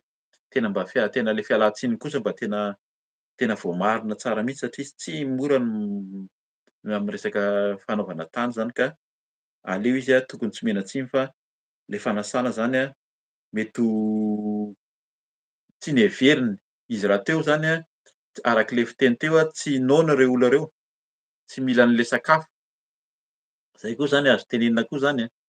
Fa raha noana no asainao de tsy mandà zany izy fa mihazakazaka hitantsika eo ambany eo moa zany fa ny olona voky na ny olona mety manana hohanina satria na ny taniny zany mety lafolafo ihany tsy mampaninona anazy na tsy ho avy am'le fanasana azy satria misy hohanina foana izy. Fa zay nahatonga an'le fanoharana tery aloha tery eo le fanasana ny mahantra, raha ny mandinika sahirana, ny mahantra, ny clé maina hozy izy mandinika sy ny jamba no asainao tena faly izy, mihazakazaka mihitsy izy satria vitsy ny manasa an'izany na ary ohatra nataon'ny tompo mihitsy zany eo hoe tena zay ny tokony atao. Fa ho sambatra ianao izy satria tsy mba manana valy zay nataonao ireo fa ho valiana kosa ianao amin'ny fitsanganan'ny marina. Mbola mampieritreritra antsika zany teny zany fitsanganan'ny marina, tena marina tokoa ve tsika ary hitsangana miaraka amin'ny tompo. Ny faharoa amin'aran'i Jesosy hoe: "Arokoa ny iray, efa napaka-bady." Andraso fa eo aloha kely azafady, 19:20 amin'aran'i Jesosy: "Arokoa ny iray, efa nividy 10 aho, efa nividy 10 aho ka andeha hamantatra azy. Miangavy anao aho, ekeo ny fialan-tsiniko." Eto zany tena napetrany tsara mihitsy hoe 10, zany hoe omby betsaka ihany zany mety fanoharana fahafenoana zany. Ny isa 10 amin'ny hebreo de tena fahafenoana betsaka mihitsy zany, zavatra feno no tiany ambara zany hoe tena zavatra ngeza be goavana zany resahako zany fa tsy hoe kitotoa. Azo oharina amin'ny le anankiray teo zany amin'le hoe le fialan-tsiny tena azo raisina, excuse valable. De eto koa ohatran'ny hoe azo tenenina am'zany hoe tena eto indray zany amin'ny fiteny mahazatra ny malagasy de business. Tena ny business-ko mihitsy io ataoko io ka tsy ambony noho ny business-ko le fanasana fa aleo koa hikarakara ny fitadiavana, zay moa zany azo tenenina am'zany. Mety tsy azo omena tsiny izy satria ny fitadiavana tena zava-dehibe koa zany ao amin'ny fiainan'ny olona, amin'ny fiainantsika malagasy raha mahavidy omby folo zany tena efa mba tsara zany fa ho laozana fotsiny tokoa ve. Ka zay le izy hoe io zany dia azo tenenina hoe tena tsy diso le olona raha niala tsiny. De mbola azo tenenina foana ihany koa hoe misy omby na de tsy mihinana ny fanasana ary izy afaka mamono ny ombiny anankiray izy de voky, tsy mampaninona anazy na tsy nanatrika an'le fanasana azy. Fa zava-dehibe ihany koa zany aminy ny fikarakarana ny hananana, zay azo tenenina am'zay le izy a. Andininy faharoapolo amin'aran'ny Jesosy. Ary koa ny iray, efa napakabady aho koa noho izany dia tsy afaka makany. Hitantsika amin'izany fa tena misy fialan-tsiny zay azo tenenina hoe azo raisina mihitsy tamin'ny zanak'Israely zany taloha rehefa ny olona no mampakabady dia tsy omena tsiny mihitsy izy fa azo resahana ohatran'izao ataontsika izao zany hoe voyage de noces mety hoe mahazo congé spécial ka tsy maninona fa mba fa ao anatin'ny fifaliana nareo fa tsy omena tsiny. Tsy ilainy koa ilay izy satria araka ny teny teo hoe misy zavatra ilainy ao. Amin'ny fanasana ohatran'ity zany sakafo no resahana eto amin'le fanasana, tsy ilainy kokoa le sakafo noho ny fanambadiana fa raha mpivady sahirana de ataoko angambany hoe tena fotoana io tsika mivady andao tsika hisakafo. Fa vao avy napakabady zany ataoko angambany araka ny resantsika teo hoe olona manomana fampakaram-bady zany tena efa manomana vola be mihitsy. Misy miditra tsosa, misy nefa nanomana vola mialoha, herintaona, roa taona, misy mety hoe na arak'ilay teny teo hoe mety hoe nahavita fitadiavana tampoka, dia misy fidiram-bola toy ny ahafahana manao ny fanasana sy ny fampakaram-bady. Ka azo tsy omena tsiny daholo zany ireo anankitelo ireo zay azo heverina hoe tsy maninona fa tena misy fialana tsiny ara-dalàna. Mahagaga kely de arak'ilay tenintsika teo hoe tsy mitovy amin'le andiny faharoa ambin'ny folo ka hatramin'ny faha-efatra amby folo tery vakiantsika fa olona manan-katao, zay le izy hoe manan-katao anankoroa le izy mety manana ny ampy izy fa misy zavatra atao koa izy zay no nahagaga hoe maninona reny no nasain'le tompon'ny fanasana. Fa noho avy eo izy dia nieritreritra am'zay zany izy hoe efa naka traiteur toerana zato ahako mba tsy ho very foana ny zavatra nolaniana de andao inona indray no atao andinin'ny faha-raika amby roapolo amin'aran'i Jesosy. Nohon'ny tonga ilay mpanompo dia nambarany tamin'ny tompony izany, dia tezitra ny tompo-trano ka nilaza tamin'ilay mpanompony hoe mandehana aingana ho eny amin'ny lalam-be sy ny sakely-dàlana eto an-tanàna ka ampidiro ny mahantra, ny kilemaina, ny jamba sy ny mandringa. Amen.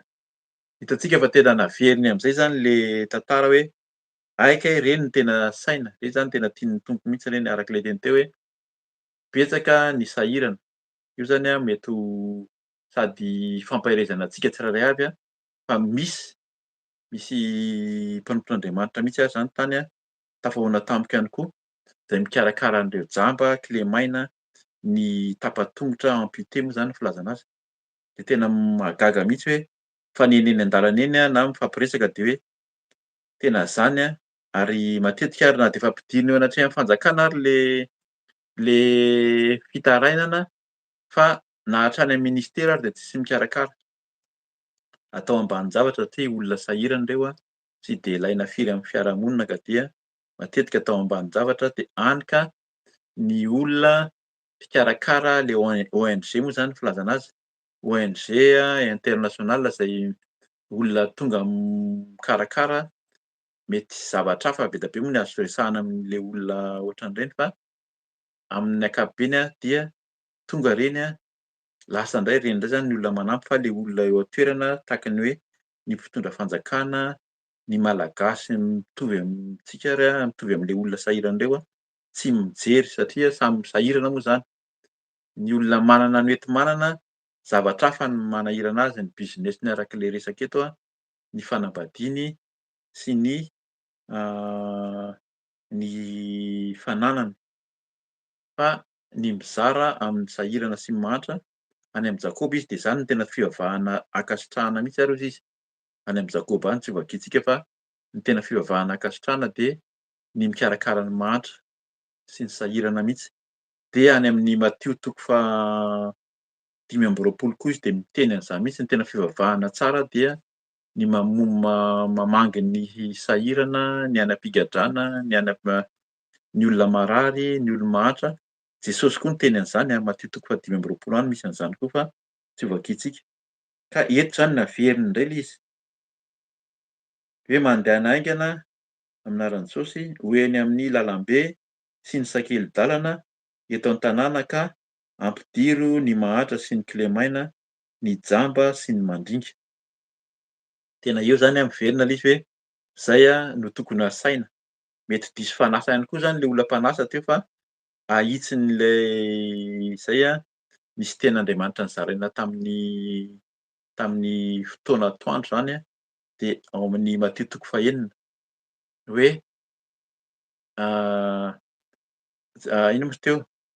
Hoe tsy ny sitrapoko no atao fa ny sitraponao sitrapo ny ino moa teo? Any an-danitra, etỳ an-tany tahaka ny eny an-danitra. Hoe tena misy zavatra any an-danitra any, zavatra any an-danitra no tokony tanterahina etỳ an-tany. Ndraindray tsika zany manana programa na manana fikasana mba te hanao zavatra etỳ an-tany ety fa raha tena hoe miaraka amin'Andriamanitra de ny zavatra efa omaniny any an-danitra any no tokony tanterahantsika etỳ an-tany ety. Ka zay ilay izy hoe ndraindray mety nieritreritra ao an'ilay mpanasa teto zany amin'ny maha-tompo-panasana azy de le fikasana eritreritra ny maha-olombelona no natao de le olona manan-katao no nasaina ka inandà. Fa ny sitrapon'Andriamanitra dia ny hoe hanasa ny sahirana, ny mahantra hozy izy mandeha haingana ho eny amin'ny lalambe sy ny sakely-dàlana eto an-tanàna ka ampidiro ny mahantra. Tonga de mampidirina mihitsy zany, tsy miteny intsony zany hoe ahoana ny endrikareo any amin'ny fampiarezana sasany misy hoe tsy niomana tsara le olona mifitafiana fa eto tena tsisy hoe mitafy tsara ve izy madio fa tonga de hoe ampidiro ny mahantra, ny kilemaina, ny jamba sy ny mandringa. Hoe tena tokony any akay no tena tian'ny Tompo koa zany. Eo de mahatsiaro foana fa ny Jesosy rehefa mitory ny filazantsara zany dia hitantsika mihitsy fa manome sakafo mahantra ny sahirana, ny olona kilemaina, ny olona marary de ny sotraniny, ny olona tratrany devoly ary de ny sotran'i Jesosy mihitsy. Zany zany tena hoe zavatra fanaony zay ka ho antsika kristianina, tsika zany mahay an'izao fampielezana zao dia miomana fa zay no tena antson'ny Tompo.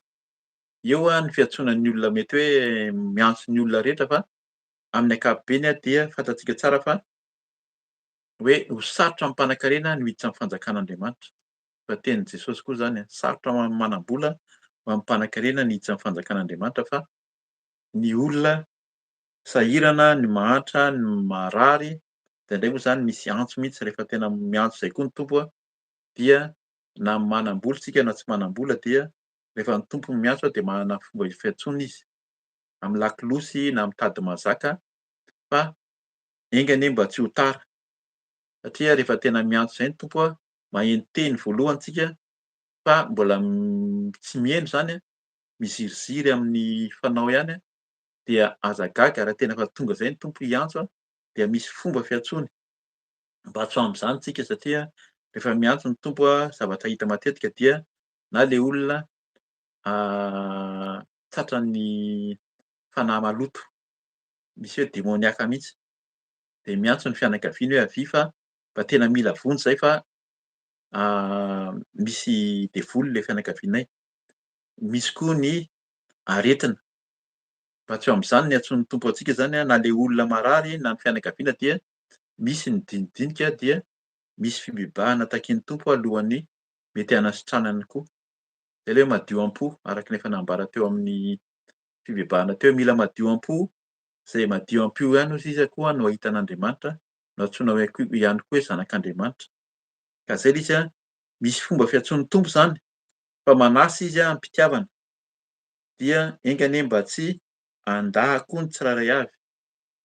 Na ho antsika miheno zao angamba ny ataoko tsy tsika izay miheno no handà ny fiantson'ny Tompo ankehitriny fa raha tsika tsirairay avy zao de natsoina koa zany hanasa ny hafa, asao ny fianakaviana fa ny Tompo de tiany ho voavonjy ny tsirairay avy kanefa koa de manasa antsika izy mba hijery ny sahirana. Mahatsiaro eto zany satria arak'izay teny zay hoe nandalo tany tanindrazana de mieritreritra foana hoe raha antsika kristianina na ny mahafantatra be dia be moa zany ny olona mikarakara koa atao hoe tsy de tena hoe tsy misy zay fa raha ny olona misy hoentim-manana no tena mikarakara sy mizara ny fananany sy mba mikarakara ny manodidina, ataoko angambany a mety hiala ny fahantrana.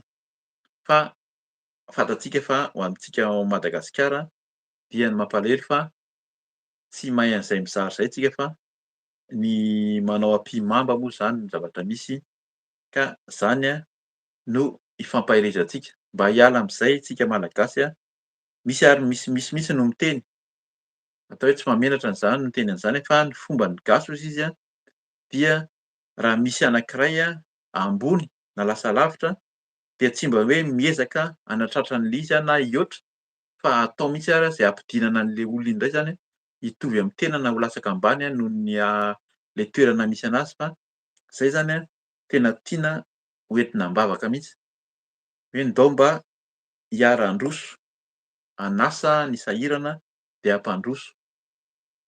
Ka zany rehetra rehetra zany mety hoe fijery azy hoe toriteny ve zany sy ara-moraly fa tena zay mihitsy ny tenin'i Jesosy eto. Asao a le olona sahirana dia omeo ny sahaza azy izy a, de miaraka voky, rehefa voky ireo a dia ho faly ary ireo mety tsy hahavaly. Zay ny teniny eo am'le voalohany eo zany andiny telo amby folo. Tsy mahavaly hozy izy ireo a, ny eo ambony moa zany tsy vakiko fa tonga de ny fahatelo amby folo no vakiko amin'ary Jesosy fa raha manao fanasana ianao dia sao ny manitra sy ny kilemaina sy mandinika ny jamba de ho sambatra ianao satria tsy mba manana havaly zay nataonao ireo. Tsy mahavaly ireo a fa inona no teneniny hoe fa ho valiana kosa ianao amin'ny fitsanganan'ny marina. Averin'ny Tompo foana le teny fa tiany hipetaka amintsika mihitsy zany a, fa ny famalian'ny Tompo a dia am'fitsanganan'ny marina, zany no tiany ambara matoa averina foana le teny a, tian'ny fanahy masina averina eo foana zany a ny maso, ny vaky teny satria tiany ambara zay arak'ile teny hoe raha io fotsiny a de any no tena tokony ho hirafetan'le fampaherezana zao fa nasain'ny vakiana le ao ambany eo a, ahafahantsika mandinika tsara hoe inona moa zany no tokony ataontsika am'zao fanarahana ny Tompo zao. Antsika tsirairay avy io a, dinkany antsika mba hiezaka am'zany a, hikarakara ny mahantra hozy izy a, ny kilemaina, ny jamba sy ny mandinika. Andiny faharoa amby roapolo amin'aran'i Jesosy. Ary hoy ilay mpanompo: Tompoko, efa tanteraka izay nampahanaovinao nefa mbola tsy feno ihany ny trano. Zay zany a, raha ny tena marina zany eto a, atao hoe tena marina na mety zavatra miseho hoe aikay a le jamba sahirana sy manitra reo a, raha tena asaina sy tena karakaraina dia tsy mahafeno ny trano akory ary.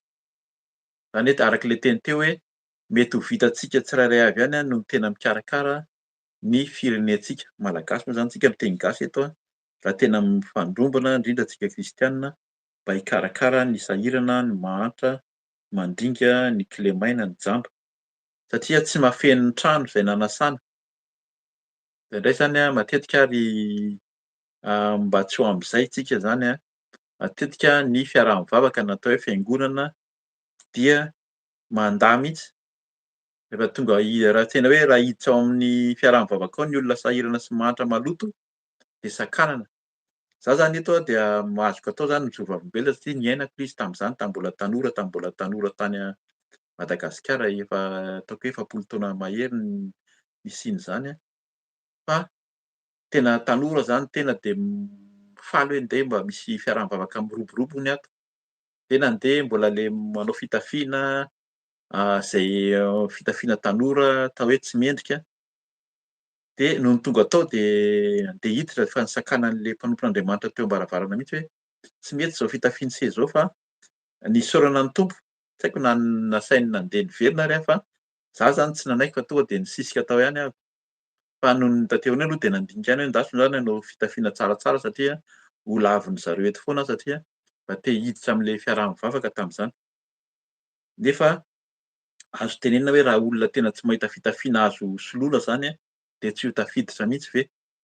Zay zany a fanontaniana azo apetraka amintsika tsirairay avy a, engany samy mikarakara azo tenenina azo lazaina zany am'zao fotoana zao aloha zany hoe isaorana ny tompo fa amin'ny ankapobeny ny malagasy tsy tena misy firy intsony le fitafiana maloto.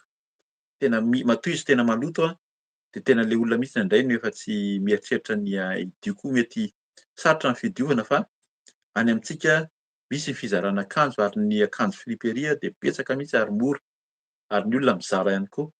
De matetika ary indraindray zavatra tsikaritro satria mandalo ianao zany dia mangataka le olona nefa ny fitafiany tsara tarehy be am'le araka ny fiteny hoe friperia importé moa zany ny filazana azy. To tsara fitafiana le olona fa hoe mangataka fa maninona mangataka nefa tsara fitafiana. Taloha zany zatra an'le hoe rehefa mangataka de olona maloto araky ny fiteny mahazatra hoe voronkitsay. Fa indraindray olona milamina tsara ny fitafiana de hoy ianao tsy tokony hangataka ve izy? Fa matoa le olona ny ankabeazany mangataka dia tena mety tsy manan-koanina izy, mitady asa ihany ve izy fa tsy nahita, fa ny tompony mahita an'izany fa zay zany sady fampiharezana antsika no azo atao ihany koa fa fisaorana an'Andriamanitra hoe efa miaina nisy an'ny olona maloto. Matetika ny tena maloto de le olona arak'le teny teo hoe tena tia misotro toaka. Mamy le olona raha misy mahita vola kely izy ohatra de inona ny antony isotroany toaka fa reny olona reny de tena matory tatatra mihitsy ka eny no tena atao hoe maloto fa ny olona sasany tena efa miezaka mihitsy mba handroso amin'ny fahadiovana. Ny tompony mahita fa tsika zany zavatra tsikaritro moa zay de tiako hozaraina ifampiharezana antsika tsirairay avy mba handinihantsika am'zao. Satria moa zany atao hoe araky ny teny koa tsy mamelatra amin'ny resaka an'izany am'zao fotoana, ao anatin'ny fanavaozana ozy izy ny amin'ny firenena malagasy. Ka mandroso am'zany tsika kristianina mifampahery eto dia andao tsika no hanapa-kevitra voalohany hitondra fanavaozana amin'ny ara-panahy. Zay koa zany mila fantarina koa, tsika moa zany kristianina tsy tena raha ny tena marina, fanavaozana ara-panahy no tena entsika. Andrato fanahin'olona, hampahery ny fanahin'olona dia le fanjakana fitsanganan'ny marina io tsy mitsangana io zany tsy olona velona no tena hitantsika mitsangana io amin'ny ankapobeny fa ny fanahin'ny olona. Zavatra fantatsika tsara azo oharina zay mandalo ato an-tsaiko zany satria ny tompony mametraka an'le tiany fanoharana koa amin'ny ten'Andriamanitra dia ilay mpanan-karena sy Lazarosy. Le mpanan-karena tena nilamina tsara de Lazarosy nahantra nitsinjoka teo akaikiny teo, fa noho ny tonga tany an-danitra amin'ny fitsanganan'ny marina araky ny teny eto dia Lazarosy le nahantra tena hoe teo an-tratran'i Abrahama, zay le filaza azy mihitsy. Hoe tena nikarakarain'i Abrahama zany, Abrahama efa any an-danitra any zany tena izy dia le mahantra tany amin'ny elo, tany amin'ny afo be, tena tsemboka nafana, maina ny tendany de nangataka mihitsy izy tamin'ny Abrahama hoe mba teneno i Lazarosy mba hanome rano kely mba ino moa teo hanamando ny tendako fa tena sahirana aho eto.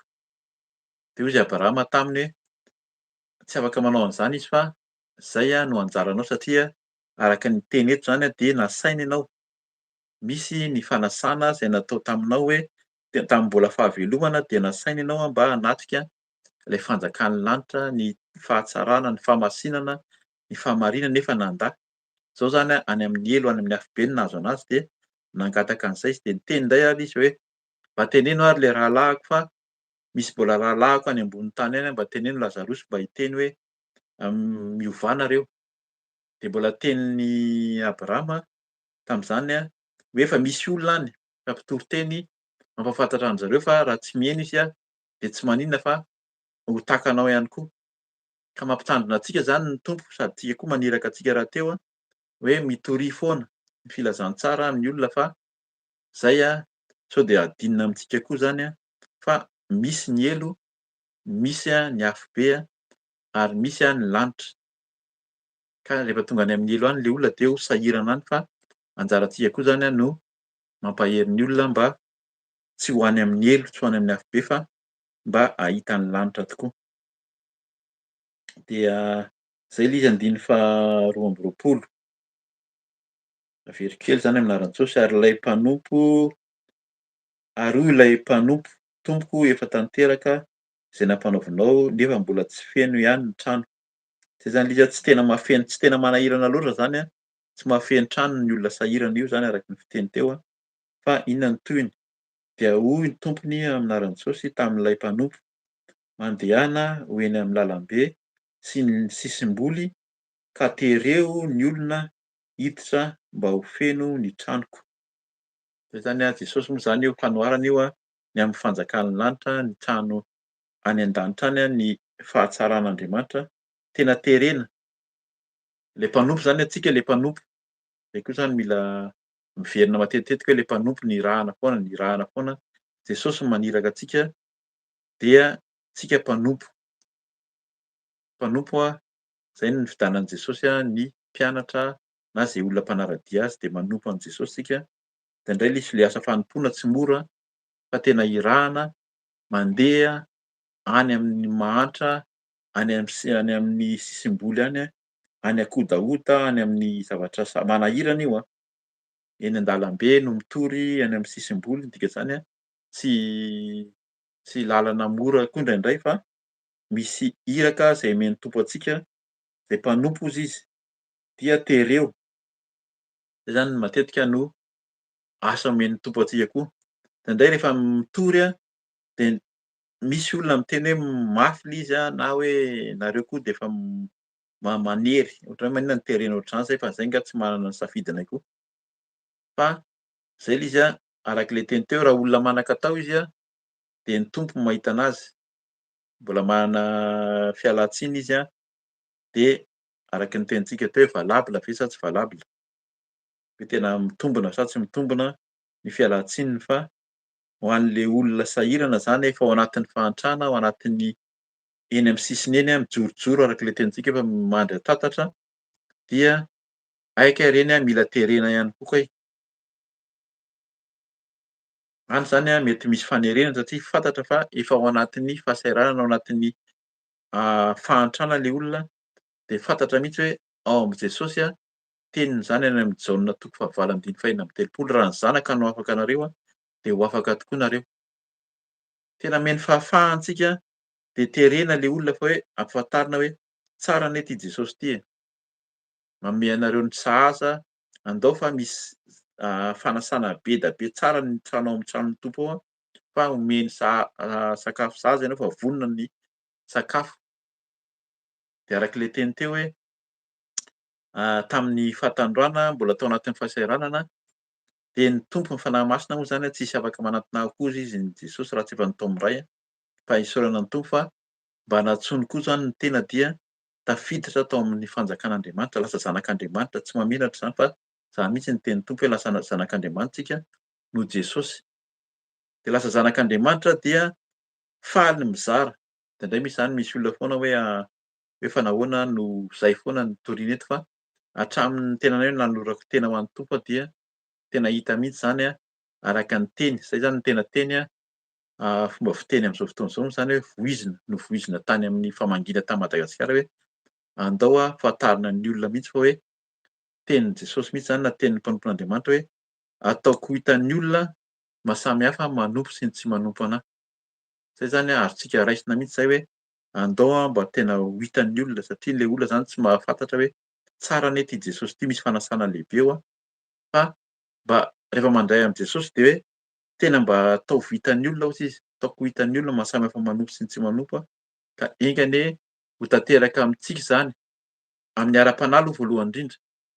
Arak'le hoe Jaona sy Petera rehefa feno fanahy dia zay nandalovany de efa misy sitrana miseho ny voninahitran'Andriamanitra. Fanafahana moa zany, fanafahana ara-panahy fa mba angatahana koa ny tompo mba hiseho le voninahiny satria hiditra am'le fanasana de ho voky zany reo olona reo.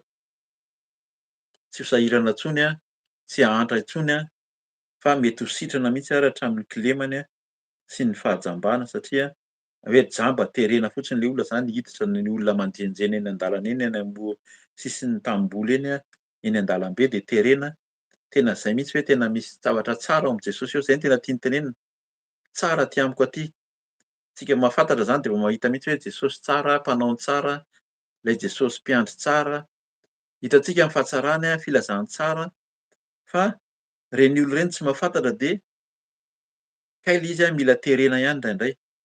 Tena mandeha eny an-dalambe eny an-tsisin'ny eny ozy izy fa mila terena ihany kay le olona ka aza kivy, aza reraka raha irahantsika mpanompo tsika. Tsy de hoe tanteraka sy mendrika tahaka ny ahoana zany fa mpanompo zany dia tena hoe manao asa fanompoana moa zany ny fiantsoana anazy ka mahereza amin'ny asa zay niantsoany tompo antsika. Aza kivy mihitsy fa mbola be ny asa hozy izy fa ny mpiasa ny vitsy. Betsaka mihitsy ny asa, betsaka ny vokatra, betsaka ny asa fa ny mpiasa ny vitsy. Ka dia maherizitsika manao ny asan'ny tompo. Indrindra moa zany antsika malagasy eo anatrehan'ny fahantrana sy fahasaranana eo amin'ny vahoaka malagasy amin'ny firenena dia ampahafantarina ny olona hoe tsara le miaraka amin'i Jesosy io misy fahafahana ao misy fahasambarana, misy fiadanana ary misy raha atao hoe tsy menatra mihitsy ny teny an'izany misy sakafo tsara ao fa nomanina. Arak'ilay teny teo hoe ny olona de noana fa tsy fantatry ny olona hoe misy sakafo tsara ao amin'i Jesosy ao. Sakafo ara-panahy voalohany indrindra, tsy mofo ihany no iveloman'ny olona hozy izy fa ny teny rehetra zay avoakan'ny vavan'Andriamanitra. Efa voky ny tenin'Andriamanitra nefa tsy izany fa arak'ilay teny teo hoe ataoko hitan'ny olona mahasamihafa manompo sy ny tsy manompo de omeny sahaza ny olona amin'izay tena mahatoky. Mila mahatoky mila mino fa ilay Jesosy zay arahantsika, zay tompontsika dia tena manome valim-potia. Hovaliana kosa ianao amin'ny fitsanganan'ny marina, zay aloha voalohany indrindra. Ny fitsanganan'ny marina de ny fiainana any an-danitra any tafiditra any an-danitra tsika fa ny anankiray dia etỳ an-tany etỳ de efa tsapa ho hitantsika fa ataoko hitan'ny olona hozy izy mahasamihafa manompo sy ny tsy manompo. Amen. Dia verena kely ny andiny fahatelo amby roapolo amin'ny anaran'i Jesosy hoe dia hoy ny tompony tamin'ilay mpanompo mandehana ho eny amin'ny lalambe sy ny sisim-boly ka tereo ny olona hiditra mba ho feno ny tranoko.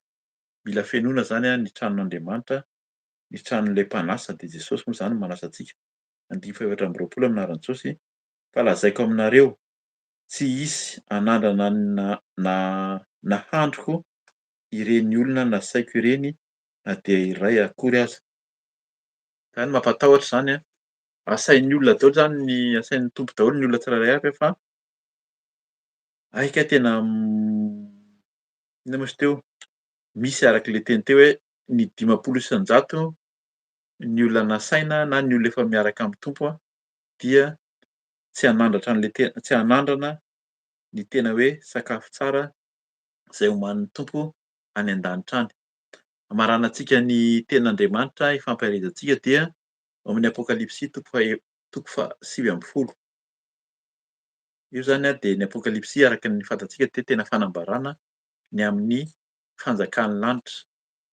Ny any an-danitra any ny aoriana kely eo ary de misy milaza mihitsy hoe ho avy Jesosy ary milaza ny fanjakan'ny lanitra fa ny hampaherezantsika amin'izay fanasana zay dia andiny fahasivy amby folo de vakiana manomboka amin'ny andiny fahaenina ka hatramin'ny fahasivy amin'ny anaran'i Jesosy. Andiny fahaenina ka hatramin'ny fahasivy amin'ny anaran'i Jesosy.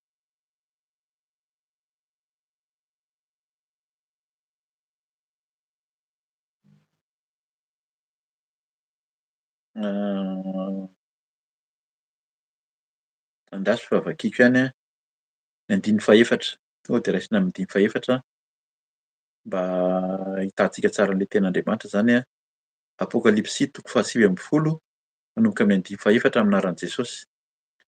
Ary ny loha olona efatra amby roapolo sy ny zava-manan'aina efatra dia niankohaka nivavaka tamin'Andriamanitra izay nipetraka eo ambony seza fiandihanana ka niteny hoe amen, alleloia. Andiny fahadimy amin'ny anaran'i Jesosy ary nisy feo nivoaka avy teo amin'ny seza fiandihanana niteny hoe mideraha an'Andriamanitsika ianareo mpanompony rehetra dia ianareo izay matahotra azy na kely na lehibe. Andiny fahaenina dia nandre feo ohatran'ny feon'ny vahoaka betsaka aho. Dia nandre feo ohatran'ny feon'ny vahoaka betsaka aho sy tahaka ny firondroan'ny ranobe ary tahaka ny kotrokorana mafy ny teny hoe aleloia, fa ny Tompo Andriamanitsika dia nitsotoa no nampiorona ny fanjakany. Aoka isika hifaly sy ravoravo ka hanome voninahitra azy, fa tonga ny fampakaram-badiny zanak'ondry ka efa niomana ny vadiny. Ary nasaina ny tafy rongony fotsy madinika sady madio no mangatsakatsaka izy, fa ny rongony fotsy madinika dia ny asa marina ataon'ny olona masina. Ary koa izy tampoka soraty sambatra izay nantsoina ho amin'ny fanasana fampakaram-badiny zanak'ondry, ary hoy indray izy tampoka, ireo dia teny marin'Andriamanitra. Amen. Misaotra ny tompontsika, tsy azavaiko tsoa zany le teny fa zany eto amin'ilay farany eto no raisintsika hoe ireo dia teny marin'Andriamanitra. Zay zany le olona ireo teny marin'Andriamanitra, ny olona nasaina amin'ny fampakarana ny fampakaram-badiny zanak'ondry de le olona le hoe ireo ny teny marina. Hitantsika tany amin'ny 9:17 averika any zany angamba tiany Tompo averina foana eto.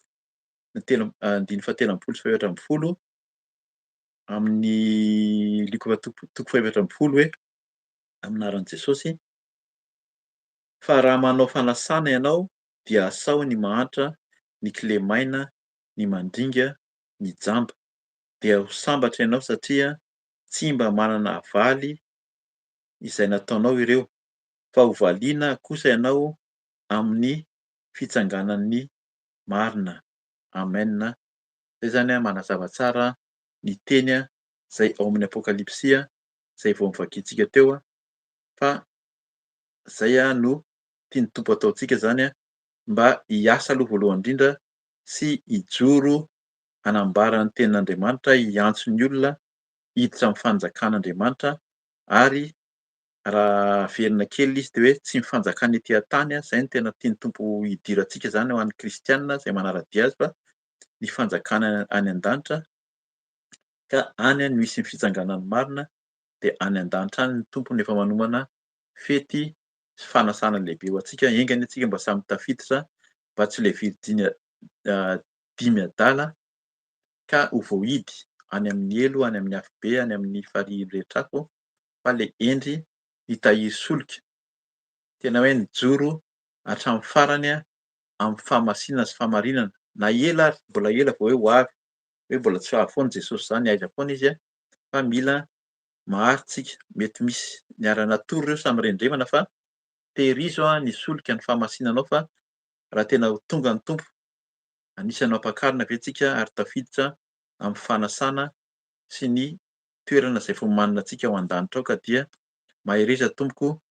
Engany zany samy hiasa amintsika ny teny maro zay nampahirezana teo, ka dia voninahitra ho an'Andriamanitra irery ihany, tsy hiverina foana ny teny fa hiasa amintsika tsirairay avy, ka handrosontsika any an-danitra ny tanjona, ka mahireza tompoko. Hivavaka tsika hamaranantsika ny fotoana. Alohan'ny famaranana ny fotoana moa zany, raha mbola tsy nandray an' Jesosy ianao, satria indraindraiky moa zany tsika mihaino eto dia misy foana ny fanasana. Hivavaka tsika dia toloran'ny Tompo ny tenanao. Raisy Jesosy ho tompo sy mpamonjy, fa ho hitanao fa hiova ny fiainantsika, hiova ny fiainanao araka ny teny ataon'ny Tompo ho hitan'ny olona mahasamihafa manompo sy ny tsy manompo. Raha variana natory tahaka an'le virjiny rehetrarehetra teo ka tsy nitahiry solika, de fotoana koa zao hanavaozana ny fahaloroa-tena. De mampatsiahy koa zany tamin'ity volana moa zany, araka ny fanazavana teo, tsy teo ny tenanay de tsisy ny fandraisana fanasan'ny Tompo, fa tonga de ho raisintsika amin'ny taona vaovao zany. De aoka zany tsika hiomana fa handray ny fanasan'ny Tompo tsika, de hiomana ho fifaliana koa zany tahaka ny tenin' Jesosy hoe izao no atao fahatsiarovana ahy. Tena tsara ny tompontsika satria ho taona vaovao indray zany hiomanantsika ny fomam-panahintsika, de ho ambara amintsika eto ihany zany hoe amin'ny fotoana oviana no anaovantsika ny firaisana fanasana latabatra amin'ny Tompo, fandraisantsika ny fanasana, satria zava-dehibe koa zany ao anatrehan'ny Tompo.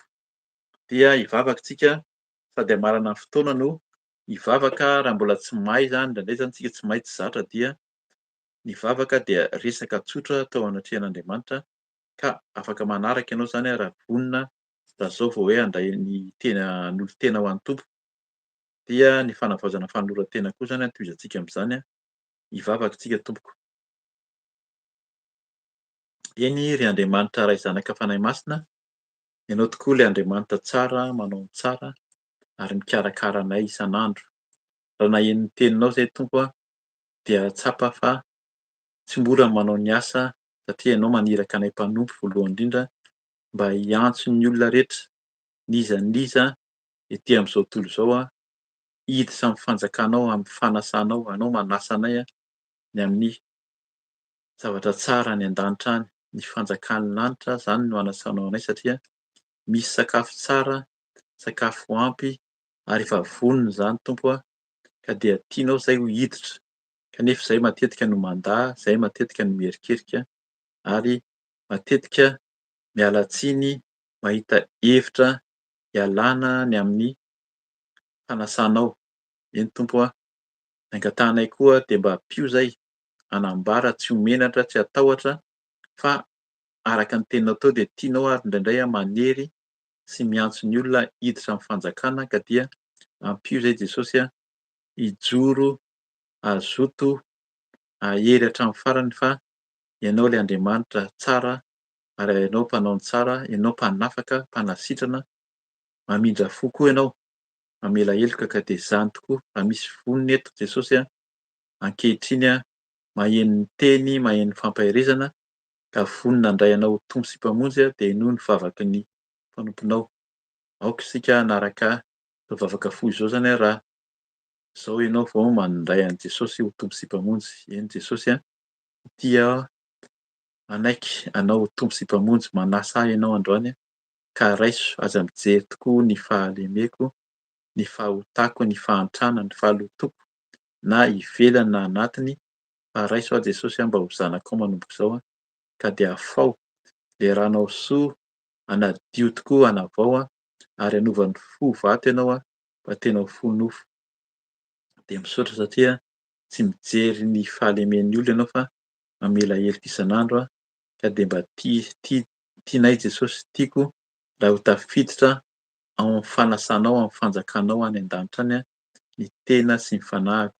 Tahaka izany koa Jesosy n'iza n'iza mihembotra variana amin'izao fiainana izao miala tsiny noho ny adidy manandraikitra maro ka hiverina hitady anao androany dia ianao hihaino ny vavak'izy ireo ka dia ny fanoloran-tena, fanavaozana ny fanoloran-tena hihaino ianao any an-danitra any satria mihaino vavaka ianao, mamaly vavaka ka ny tsirairay avy dia araka ny teninao fa midiro amin'ny efitranonao mangingina fa ny rainao izay mahita anao mangingina hamaly sy hihaino vavaka ka dia engany Tompo ny tsirairay avy nadio ny fo araka ny fampaherezana teo koa, fampibebahana, diovy ny fo ny tsirairay avy, esory ny alahelo, esory ny fahatezerana, esory ny fahakiviana, esory izay tsy hanao rehetra fa omeo fo nofo manomboka izao esory ny fo vato ka dia atoky anao hatramin'ny farany ho tianao Jesosy hanompo anao tokoa izay ka dia misaotra ny amin'ny